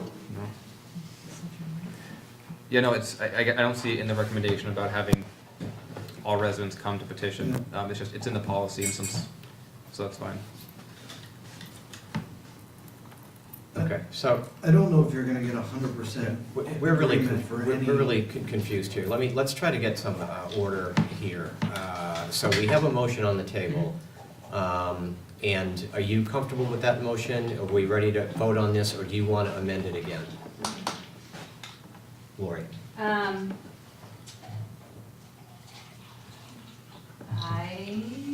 going to withdraw my motion. Okay.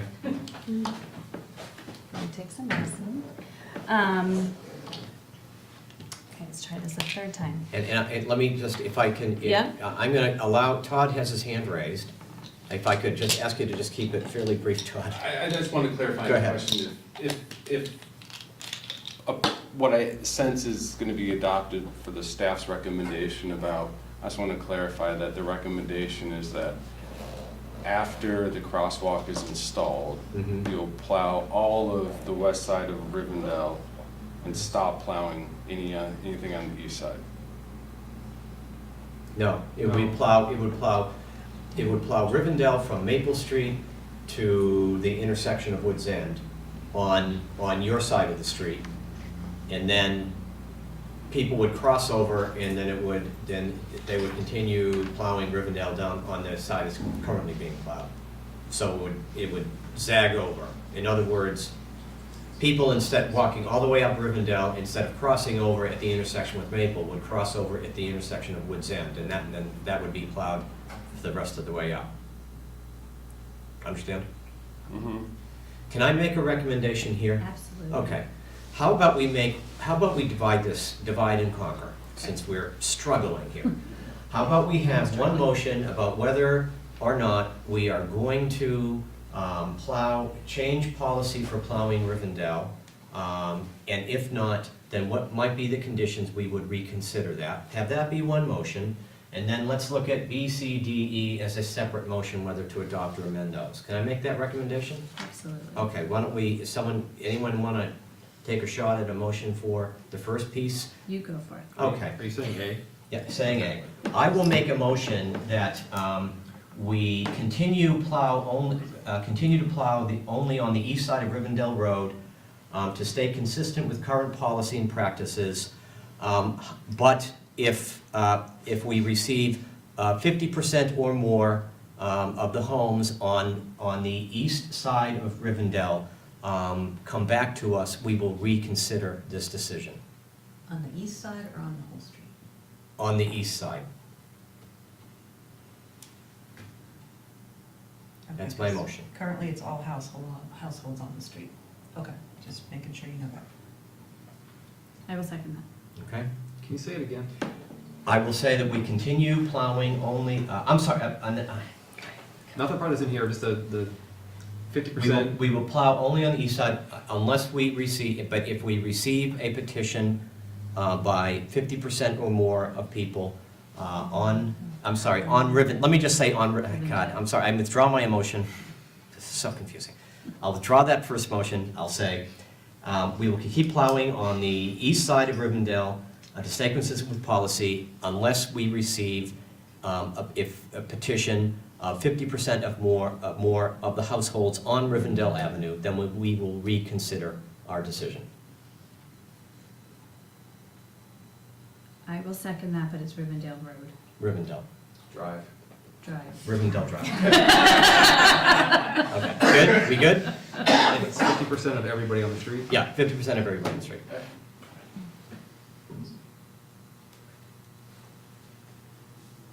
I feel like I'm playing poker here. Can I just point out one thing? Yeah.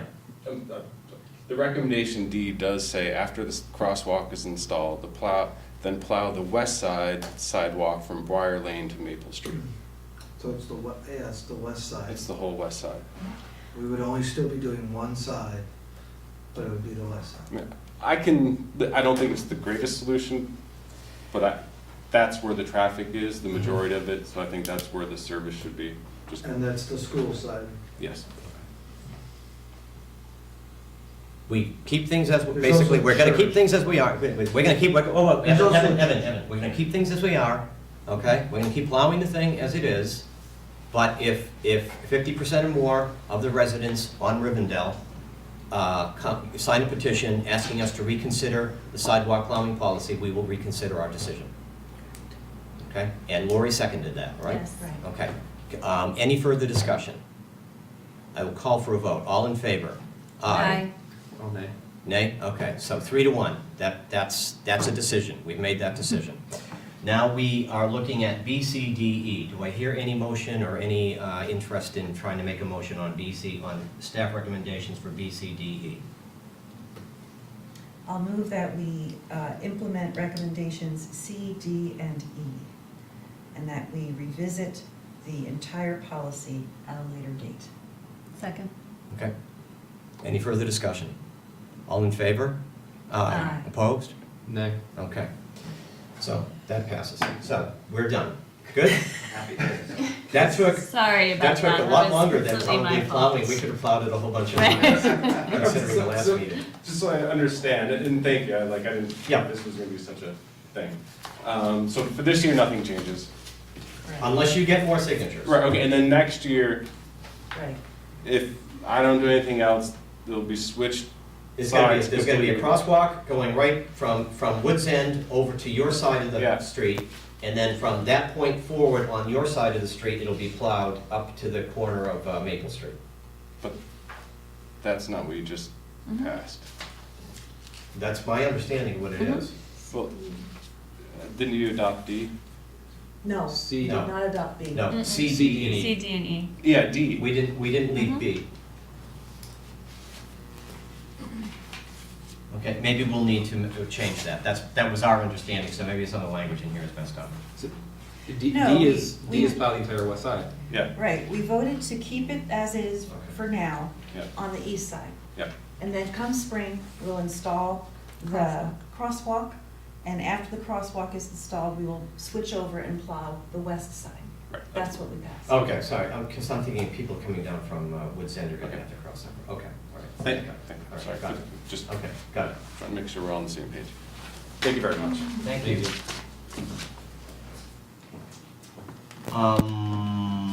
Update on progress of unified manager goals. Evan? To be honest with you, it's in your report. If you want me to touch on anything, I'll answer any questions. We have several other, or we can come back to this. We have several other items, but happy to answer your questions. You mean you want to move this onto, I mean, there are some things I'd like to discuss in here, Evan, but Sure. it might be prudent for us to get Lauren on board. So I will make a motion that we amend the agenda and move item G down to the bottom of the of the business items list. I'll make that motion. I'll second that motion. Okay. Any further discussion? All in favor? Aye. Opposed? Okay. So let's get on to contract building needs analysis. And Greg is here. Hello, everybody. Hi, Greg. I was here a couple months ago with Dennis Lutz, talking about doing a building needs analysis, space needs analysis for the fire departments, the parks and rec departments, and the public works departments.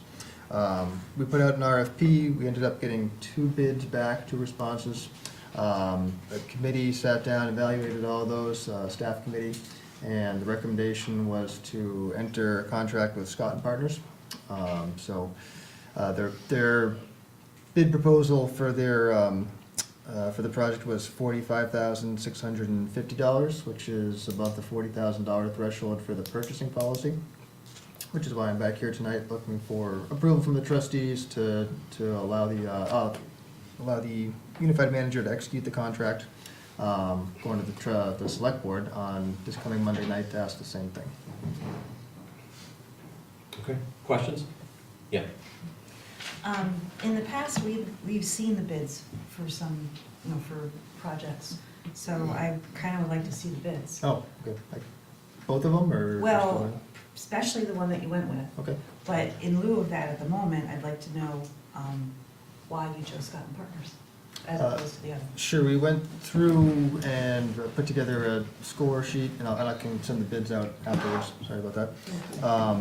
But staff put together a score sheet, it was evaluated on several criteria. I think there was, don't have it in front of me, experience, availability of technical discipline, past performance on similar projects, stuff like that. They were weighted differently out of a score of a total of 100. The 6 or 7 staff people who weighed in each put down a score. We basically just kind of went through and looked at the scores, and Scott and Partners came out on top. We didn't have too much discussion beyond that. To be honest, I can probably give a little bit more, but it was really just kind of based on the scores. No, I appreciate that, thank you. So Lane, you're saying you don't want to take any action on this until you see the rest of the No, actual I data? trust the staff's assessment, but I remember seeing bids from other processes before, and it's just Yeah. helpful to know what's being bid on, Yeah, and sure. especially since we've changed the policy so that we're only going to the boards for approval over a certain dollar amount. We should see what we're approving. Right, okay. So, Greg, I know you said that the scores were different. What stood out? What made Scott and Partners stand out ahead of Weeman Lanphier? I'll speak for myself and not the entire committee, but certainly for me, they were pretty similar apart from the price. Scott and Partners was about $46,000, Wayman Lanphier was over $100,000. That's a good Oh, reason. my. That's a good reason. And then at one point in time, we were talking about this, I recall that we were talking about an option A was just the Public Works and Fire Department. Option B was those 2 and Parks and Rec. This is the option B with all 3. Based on the Correct. feedback from the select board and the trustees, we decided to revise the RFP before it went out to study all 3 departments for the town and the village. So this is all departments for the town and the village, which is option B. Yeah. And regardless as to whether co-location happens, doesn't happen, this will evaluate the needs and would help to then inform. Correct. Okay. Yep. Great. Thank you. I will only say that I just still have a big component of doubt about this, because we just saw recently a capital projects list that, once again, we're running behind. and just in paving streets, paving sidewalks, doing basic, fundamental, crucial infrastructure work, we're falling behind. I could only see that a report like this is gonna come through with a recommendation that we build a new unified public works department as a capital cost, and part of the money's gonna come from the village, part of the money's gonna come from the town, and I'm saying, in my mind, that would be way at the bottom of our priority list in terms of capital expenditures. People have been waiting in neighborhoods in the village to have their sidewalks and streets fixed for years, and I'd feel very uncomfortable saying, well, we're gonna replace a building that I'm not really sure that we need. We're gonna do that first before we fix your street, so I'm just telling you, Sure, and, that's gonna be me. and so this isn't necessarily looking at a recommendation of you should do a unified public works building versus two, it's what's the space, what do you need? We met with Scott and Partners, Dennis Lutz and Evan and I the other day, and it's looking at how much equipment do we have, how much we're gonna need Yeah. down the road to do the sidewalks, do the new roads, how much space do we need to house all that? And it could be that you need a certain amount of space to do two facilities or a different amount of space to do one, and then it's gonna be up to the boards to some extent to decide how do you wanna plan for that and how do you wanna budget for that. I understand. Part of it is just the public works building in the village. There's a restriction on the equipment you can buy. I know. It's not big enough, it's not tall enough. They don't have the ideal ventilation when they're working on vehicles. There's no service bay. It's gonna come up with a lot of those things, and yeah, you're gonna have to, the boards will have to make some decisions based on how this comes back. But it's to inform the capital plan, yeah. Okay. I couldn't agree with you more, and in the village, we still have a review process that would rank these projects, so Mhm. I wouldn't assume that this wouldn't go through that same process, Okay. correct? Yep. I just want to add that this is not a binding study. No, I know, But- it's not a binding study, I'm just saying, I just want to be on the record as I being. mean, yeah, I kinda- mean, it's our kinda job. cranky about the whole thing, I'm not saying it's not a good idea, and I've heard and I've made this argument before, but I just want to keep bringing that up, so that if it comes up, say, well, where are you coming from, Jordan? It's like, no, I've been No. talking about this all along, I so. mean, it's our job to prioritize those Yeah. projects, and it took us, 20 years to get a new police station? I mean, Yeah. we'll pay for it when we can afford it, we Right. won't pay for it sooner, Right. so. Yeah. Okay. So along those lines, if this is a report that sits on a shelf for 10 years, is it still valid? Is it valuable? Good point. No. It could be it could open our eyes to something that we don't know about, that's for sure. I mean, not to be a speed bump, road bump, whatever you wanna call me at this point, does it make sense to put this on hold until we meet next week with the select board and bring it up again and say, is it worth spending the $46,000 on this versus putting the $46,000 into other things? Is that what, essentially you're making sure is? I will maybe break a precedent here and say, since we have a member of the select board sitting right with us here, I think the select board is pretty gung-ho on going forward with this, so I wouldn't want to see, and we did discuss this jointly. I'd hate to unilaterally for us to make an alternative decision, but I don't know. But if it's worth a conversation, I mean, again, if it's not something that's gonna be valuable, is it worth waiting? It's just a question to be devil's advocate. I That's it. sure don't doubt the value of this study, and I think in the spirit of the consolidation efforts that we're making, it's a good idea to explore our future needs. It's not binding, and I realize there's a cost to it. It's going to be that expensive or even more expensive if we kick that can down the road. I would not recommend this board pulling out right now without talking to the select board, and since we have a joint meeting on budget next week, why not bring it up? But I have no problem with this study, Okay. so. Just a couple points. So the study is ideally looking at 30 years out. So, and Scott and Partners has told us that's a long time frame, but that was part of the bid. So is it valid 10 years down the road? Less valid than it would be today, but certainly it'll still be within the context of the time frame we're looking at. In terms of if I can weigh in on whether or not to combine with the select board or do a joint project, as you said, the original option A was to do public works combined and then town rec and town fire. There's money in the capital budget for that, just $40,000. The village is contributing $10,000 of that, it's in the capital plan. that part can go forward, I would assume, the select board and select board still have to approve the capital expenditure, but that was the plan. This is not much more money than that originally, and the feedback was to do it jointly, and yeah. Sure. Go ahead. Greg, as I remember the RFP, and maybe help me out here, just to be clear. So like when we look at the fire department, they're to look at the town fire alone and the village fire alone, and how much space would be needed if they were together. Correct. Okay. And part of that is, they're both in different sites, but if the site needed, or the space needed for that thing, required land that we didn't currently, it wouldn't fit on any land that we currently own. Think about this, if we need 3 acres, 4 acres, Yeah. 5 acres, the village and the town might wanna think about, you can't afford to build the building, but you still need to own the land before you build the building. So you may have to use that time, if it's decided you're gonna combine them, to buy the land that it's on, that it's going to be on in advance, because they only come up every so often. And you try to spend that time finding that right location.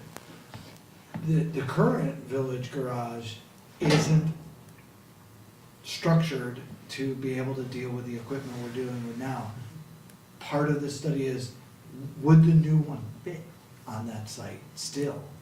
And how would you do it? So it comes with a good value just to know what you're dealing with and how to prioritize what you have coming. The Public Works garage was built in the 50s or 40s, and it was donated by the state. It's not gonna last forever. I think your fire station is circa 1965.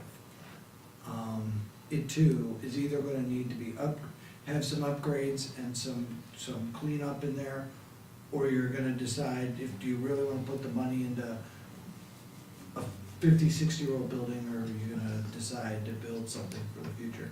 Those will all be some of the things that I think this study could help you. Okay, great. Okay, Thank you. good. Okay, so do I hear a motion? I'll move the trustees authorize Unified Manager to execute a contract with Scott and Partners for a building needs analysis. Second. Any further discussion? All in favor? Aye. Opposed? Great, thanks, Greg. Thank you. Thank you, Greg. Thanks for dealing with me, Greg.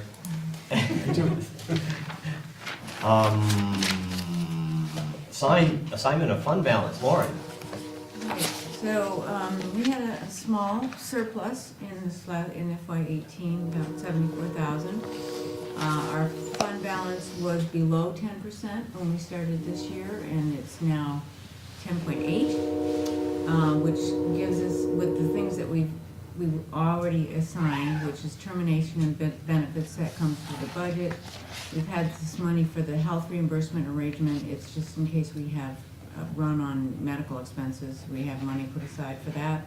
Reduction for the taxes in this current fiscal year, we've used 35,000, and the library has money set aside for their lost book funds and the money that they get from the Friends. So those are the things that we have assigned right now. They total $143,142. This leaves $39,698 to get us to that 10% of unassigned fund balance level. I'm talking to Evan.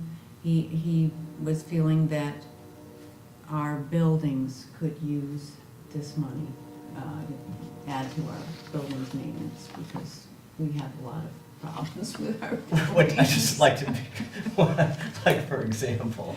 I know, talk to him. I think we just heard about the Talk to garage. him. What's he have in mind? Stained glass windows? No. Our fire department has problems from time to time with some of their doors. Okay. We have problems sometimes with HVAC. We are using rec impact funds for ADA, but in general, we don't have any funds set aside for ADA compliance. Oh, look, there's Harlan.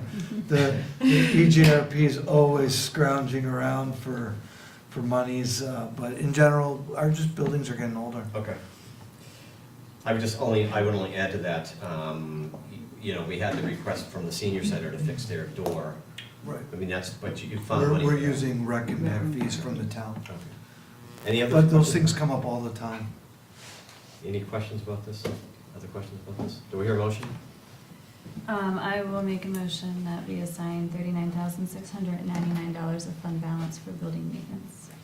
Second. Any further discussion? All in favor? Aye. Aye. Opposed? Thank you. Now, Lauren, proposed transfer of rolling stock fund to street department. Yes. Yes. So, the town has talked about eliminating the highway tax. Right. We've been eliminating it in FY '16, when we consolidated the public works departments, sort of. We added the village budget to the town budget, and at that time, in order to mitigate the tax increase, we lowered the highway tax at that time from 8 cents to about 2 cents. Then the next year, we added paving into the village budget, and that, at that time, we then lowered the town highway tax to 1.1 cents. The town has indicated that they would like to get rid of the highway tax, and so it seemed like a logical step to, at that time, address one of the issues that the Public Works Consolidation Committee said that one of the things they wanted to look toward was one rolling stock fund. This would get it so that the town was then paying for the village highway rolling stock fund, and it would be a step into that part. So and the tax implications to the town and the village are almost nothing. I mean, it's $1.68 and It's a wash. 2 cents. It's a wash. So this seemed like a good time to do this. Now, in the memorandum of agreement, if the highway budget is going to go over 6%, we have to have approval from the select board. The other thing is the MOA also states that we can't include transfers for equipment, so the select board will also have to approve that. But we wanted to get the trustees on board with moving that rolling stock transfer into the highway budget first, and then approach the select board to agree to it. Yeah. And if we have to move it back to where it is, makes no difference, we still Right. have to pay for it, but, so just wanted to acquaint the trustees with this idea Okay. that we are incorporating into the budget. Okay, and help me here, if the select board says no, if we don't transfer the rolling stock, and we just keep the rolling stock as is, and the select board eliminates how much is the highway tax now, It's a dollar, it's a 1.1 cents. It earns about $165,000. 165? Yeah. So then, that gets, so then the town general fund goes up. Boy, this is complicated math. Yes, it does. The town. So the town general fund goes up, so then the village contribution to the town general fund goes up, but it's also split by people in the town outside the village, so, I just did, So it's I've a got little tiny another bump. memo for next week where Okay. I've got the. You got it all I figured netted everything on this one, and then I Okay. think Irene asked that we decouple it and show the math a little better, and I've got another spreadsheet done for next week, which will show that if you just eliminate the highway tax, then the tax on the village goes goes up. up. I think it's Okay, incremental. $17, Okay. and so in the town, it's. Okay, no, that's good, no, that's good, we needed to make sure we understood the math. Yeah. I'm just trying to think, is there other than the math, other than that calculation, is there something about, do we not wanting to lose keeping the rolling stock where it is? So I have a couple questions. Yeah, So, the village trustees would still make the decisions about the rolling stock fund, Yes. correct? Absolutely, yep. And this would be if, I have a couple concerns, but my main concern comes from our last meeting, our joint meeting, when the lawyer was there, where, we're continuing to operate under MOUs, and now we're changing MOUs that Right. we're working on. And so my big concern is if something falls apart and something happens, it's one more thing we have to decouple. I guess I don't, other than the fact that the town wants to eliminate the highway tax, which is great, I don't necessarily see the benefit of us making this move. So maybe you could explain the benefits to me. Let me take a crack at it. Okay. Can I do that? Sure. And you can tell her if I'm wrong. The benefit is that, I see it, is that the highway departments in the village and the town need equipment. They have to have snow plows, sidewalk plows to do Revendell. We both need them. And we're keeping this part of the town clean. And the town outside the village is keeping their end of the bargain up.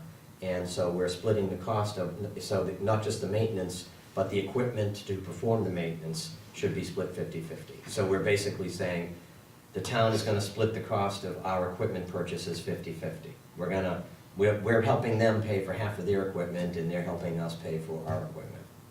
That's how I see it. Is that about right? Yep, that's good. Okay. But there's no change in decision-making on what we purchase, or no, Or when. or there's no conversations. It's Right, in it's not your- changing. It's in your budget for which you decide what to spend and where. And it's a revenue that comes in for the town. Right. It's to really, I mean, for us, to be blunt, I mean, as it may as well stated up front, it's the select board that's taking Right. the chance. We could say, we want to get a new Rolls Royce here in the village, and we think maybe, some staff, we could put it, I'm being silly, but we could make bad decisions about rolling stock. And under this situation, if the select board agrees, they'd go, that sounds kind of dumb, but I guess we have to do it. But I think there's But they don't have to do it. No, they don't It's not have to, but I think that something there's they an have to element, a component of trust here, that because we're sharing public works, ultimately, it's all under the same managerial administrative control, that one side or the other isn't necessarily making bad decisions. If we say we need a new bucket loader, we really need a new bucket loader, and the select board is not gonna question that, and the cost of it's gonna get split 50-50. But it is really up to the select board. They would be making the decision about whether to buy the equipment that we say we want, and they wouldn't have control over No, that. They would just have to pay for it. They agree to pay for it. Right, I mean, right now, we're questioning the select board would need to make a change from the 6%, because this is going We up have to significantly allow- for this Right. one-time change. The select board can't say, no, you can't buy that super sucker 500,000 or whatever, but they can say, does this comply, is this 6% or less? Okay, thumbs up. I mean, Right. there's no substantive input from the select board on what's Right. being purchased, or who's purchasing it, or for what reason. If it follows the policy If it follows the policy. and the MOU, Right, the town select board is silent. right. But it is an MOU, the thing is that, let me ask this question, so let's say the select board says yes this year, does that mean they say yes in perpetuity? What happens, are we amending the MOU? Yes, we're gonna have to amend it. We're gonna have to amend the MOU. This isn't a Yeah. one-time amendment, it's a permanent amendment? Yeah, I believe, yes. So It'd be then permanent we would be raising it to 15%? No, but the increase the 15% increase is only gonna happen this year. One So time. they only have to okay it for that, and then we'll go back to, because it'll already be in there and. We voting need to line change and, the language of the MOU to allow the rolling stock. It Right. currently does Right. not allow it. We Right. would then change the language to allow it. Right, That's no, the my change. question was the percentage, are we Yeah. raising It's the the one. percentage? Yes. It's the one. You're time. asking for It's an one time. amendment of one time, Right. plus the language Plus the change. rolling stock language Right. change, right? No, go ahead. No, I'm done. I just have a follow-up question, but go ahead. One other thing, and we've talked about this, the other thing that Dan Richardson said is governing by MOU, memorandum of understanding, MOA, memorandum of administration, or whatever you wanna call it, is not a great long-term solution. What he did say was, at some point, we should look to codify those changes. Right. Yeah. Yeah, I know. So I get all this and I appreciate having the conversation. So highway tax of 1 cent or whatever it is, we'll go with even numbers, 1 cent, gets put in the general fund that we are now also paying for when we weren't Mhm. before. So it's a wash. And so it's a wash. It is, pretty much. And we're just coupling even more when where I don't feel there's I still have, I mean, I get what you're saying, but in my eyes, there's still no benefit because it is a wash. And we're further coupling our finances at a time when we're pretty unclear where we're headed. I'm sorry. Well, I'm just gonna say, if the town gets rid of its highway tax and we don't do this rolling stock thing, then the village people are gonna pay a higher Even more. tax because they're gonna be, yeah. And I think that if, let's say, you know, ultimately, 2 years out, we decide, look, it's just, the consolidation just isn't working, we're still only under MOUs, so then things would unravel and would have to go back to absorbing, you know, theoretically, I guess you could say, we would take back the cost of the entire Public Works Department into the village budget Right. and the rolling stock. I don't think Yeah, I know. if This is a really things small- uncoupled, I know. the town isn't gonna continue to say, yeah, we're no longer, Right. well, we're gonna, let us No, keep I paying mean, for it's your gonna stuff. be- I don't think they're gonna do that, Yeah, so. I know. Logically, it all makes complete sense. I still struggle with. Well, we don't have to make a where decision, we're go. just being informed about Yeah, it. and so I'm just letting you know. And we're gonna how talk I about it feel. next week at the joint. Yeah. Okay. Elaine, you have a question? Yeah, we're talking about it being a wash. I don't see it as a wash. On the chart that Lauren provided, the village, if both things happened, Right. then the village tax rate would go down $1.68. No, that's the cost to a taxpayer paying with a $280,000 house. Their taxes will go down $1.68. Right.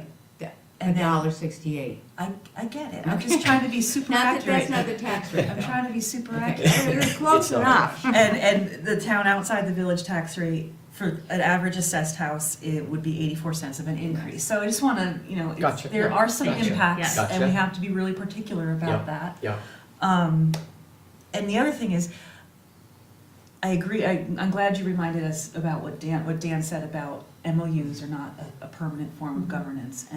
But I do think that as we continue to progress down the road, we will continue to do it in such a way that we know that we can get out of it. That's my concern. I think that's what MOUs allow us to do. Yeah, I know, it's just, And- it's and messy. It is messy and it's temporary and it's uncomfortable. But But on the other until hand- we have something more permanent that all of the voters are happy with, right, then right, we have to have outs on Right. everything we do. right. And I would just say, I want to go back to some of that conversation at the joint meeting where we talked about timeline. I mean, I think that's really important because we could do this, as we have already, forever. Right. So I just want to make sure that as we're combining things, we're also, again, like I said, at the joint meeting, having this parallel conversation, that there has to be an end in sight. There has- I couldn't agree with you more, Lori, but I just keep bringing up the same thing. You know, keeping streets and sidewalks and Absolutely. infrastructure, that should be split. Everybody should be paying more or less the same for that. That shouldn't be something that is primarily, you know, like before all of this started, if you really added up the numbers. Right. The village was paying, the village grand list, about 70% of the cost of the entire community was coming out of the grand list to pay for all the rolling stock. Right. Bucket loaders and plows in the town and the village, et cetera.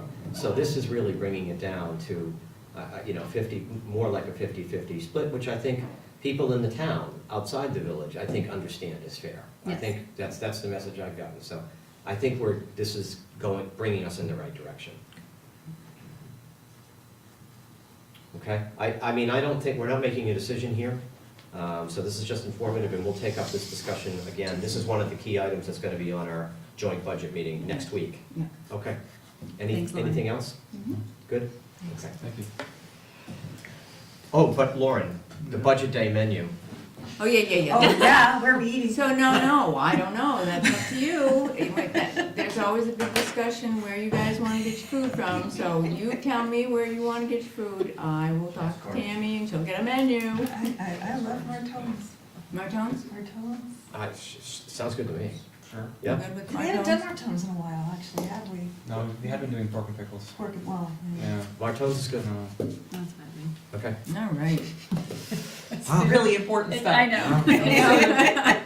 Surprisingly easy. Sounds like a fun napkin That kind of was- thing. I think we should have a It community, is. we should have a TV contest, have all the businesses Right. say something to have us. That would be a good Yeah, idea. let's do that. I'd be part of that.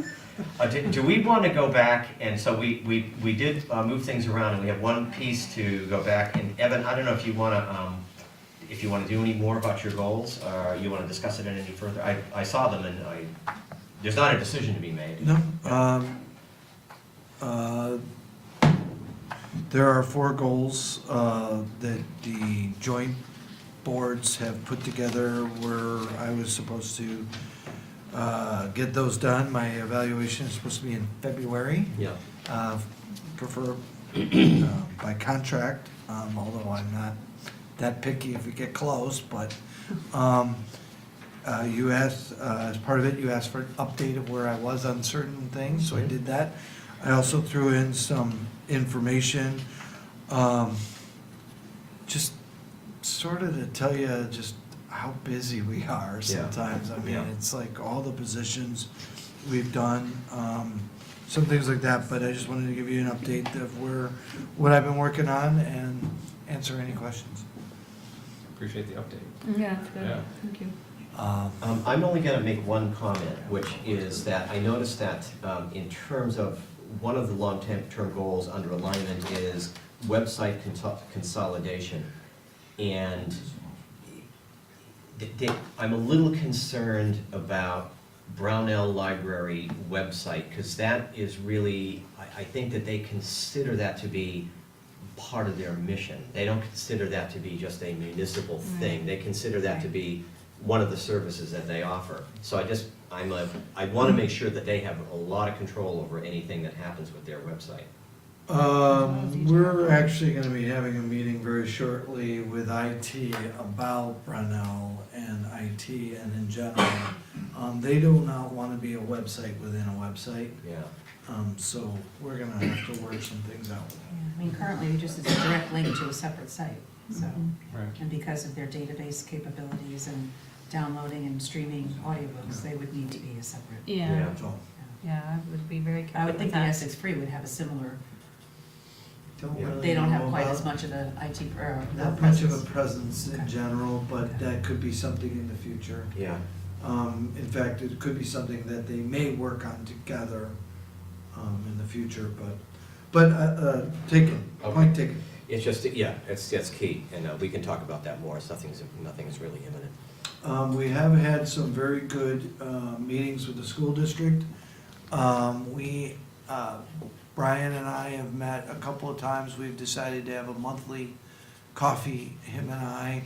We are going to be talking about how to partner together with school resource officers. We're talking, we have a meeting scheduled for late January. After village school busing does start, in some form or fashion, we wanted to get back together with what's going right, what's not going so right, and where some adjustments need to be made. So we are really starting to talk one organization to another. They are the largest taxing body in the village and the town. I just like saying that. Okay. We're not the largest taxing No. body, but we do a lot of the same things. They have buildings maintenance, we have buildings maintenance. They do a lot of plowing, we do a lot of plowing. They do busing, we do busing. They do children and students, we do seniors. So we're just trying to figure out where we have some synergies and where some things we can work together, and also get on the same page with a lot of things, including the school resource officers. Kurt McClinnis is retiring, Yeah. and we will be assigning another officer. But ultimately, we would like to see more school resource officers, almost to the point where we would have one in the town, one in the village schools, and then one for the high school as a goal. So, it takes a lot of coordination and funding to do those things. Any other questions? We can talk more about this. Thank you, Evan. Okay. You're welcome. I am going to now make a motion. I think that gets us through our, oh, no, we haven't, sorry. Minutes. We've got to get through our minutes of the previous meeting. I'll move we approve the minutes. Second? Are we doing the consent agenda in general? Yeah, Oh, we're- excuse me. yeah, we're I'm dividing sorry, the can we agenda. do the board, the trustee comments? Yeah, let's do, okay, so, Sorry, yeah, I well, do you know have- what? Let's do the consent agenda and we'll do Okay. trustee comments. Okay. Go ahead. I'll move we approve the consent agenda. I'll second that one. Any further discussion? All in favor? Yeah. Aye. Okay, and so now we'll do trustee comments before we do reading five. Go ahead, Lori. So I think everyone knows that the farmers market was deciding kind of what to do for their future. And the board made a difficult, but I think really good decision to dissolve. The market was a success for the years that we did it. We did it at a time where we had a lot of empty storefronts and no one was coming downtown and there was a lot of crime. And so it was to revitalize the community as much as it was to offer a farmer's market. And we met that goal. And now there are people in the downtown and there are restaurants and there are things to do and more places for people to spend money. So we have alerted our attorney that we are actually dissolving the market. I let Lauren and Evan know because the village was great about providing some funding for that. And we still have some money in our checking accounts. And so we have a plan, I will tell you at some point, but we have a plan to donate that money to various charities within Essex that have a common mission of what we did. Okay. So I just want to say from the board, thank you for all the support the village gave the market from the community. It's been fabulous. We do hope that other people will come together and say we need some events in the community and do some things. But it will no longer be a farmer's market, at least from Five Corners Farmer's Market. What was the main thing that drove you to this decision? There were a couple things. One, it's hard to put on a 16 to 19 week event in the summer. You have weather issues that we can't control. We have vendors coming from, an hour, sometimes 2 hours away. It is their whole day to get here and vend, and if we don't have the people coming because they're off doing other things, there's other places to spend money, it's really difficult to keep it going. So that was one. And then the other thing, although we had a great board and great volunteers, this year we had a lot of students helping us, it was just a bit unsustainable going forward. So I will say though, we loved the space. And it would be great, and I'm meeting with Julie Miller-Johnson, who was our market manager, to come up maybe with some other ideas of things we can do monthly or something in that space. But again, we're open to anyone coming forward with ideas about things we can do. Okay. So, I'm so disappointed to hear that. I mean, that's really, it Yeah. was a great market and an amazing volunteer effort. I mean, it was really impressive Yeah. what you guys pulled off. I worry about the access to good nutrition yeah. that market provided over the season and how we might replace that. Well, one of the things that we noticed over the course of the 8 years, and we did studies as well as NOFA did studies, there's a lot more available in the grocery stores, local food. There's a lot more CSAs. One of the pluses we had for many years is that we had a vendor, a farmer, who was bringing their CSA to the market. And so when people came to get that, then they shopped for others. And their life plans changed, and so that no longer happens. So along with other places to spend their money, other community activities happening, it is much easier to go to a grocery store or get a CSA and not have to say, oh, on Wednesdays, I have to be at the market to get food. So that was one of the things we saw. But I appreciate it. Yeah, it's sad, but at the same time, I think we can all hold our heads high, and Oh, it was a Yeah. success, and we really helped the community. Yep, thank you. Okay. Please thank Julie and the rest of the Yes, board on our definitely. behalf. I will. Yeah. Oh, okay, Wow. well, anything else? Well, on that unfortunate note, Yeah. I think we are on to me making a motion now that we enter into executive session to discuss a real estate negotiation. Do I hear a second on that? And personnel. Well, I was gonna do Oh, this separately. Second. Any further discussion? All in favor? Aye. And then after that, we will also right after that, we'll enter into another executive session to discuss a personnel matter. Second. Any further discussion? Quick clarification, do we need to do all this long stuff, section 1, BSA, blah, blah, blah? No? If you want me to? I don't think so. Probably should. Okay, let me see. No, I'm just gonna go with the executive session. All right. I'm just gonna say we enter into executive session to discuss a personnel matter, as that's my motion. Cool. And Lori seconded? And Elaine did the Elaine second one. I seconded. Okay. Any further discussion? All in favor? Aye. Aye. And we will take a short break while we set things up and tear things down. Thank you. It's like my,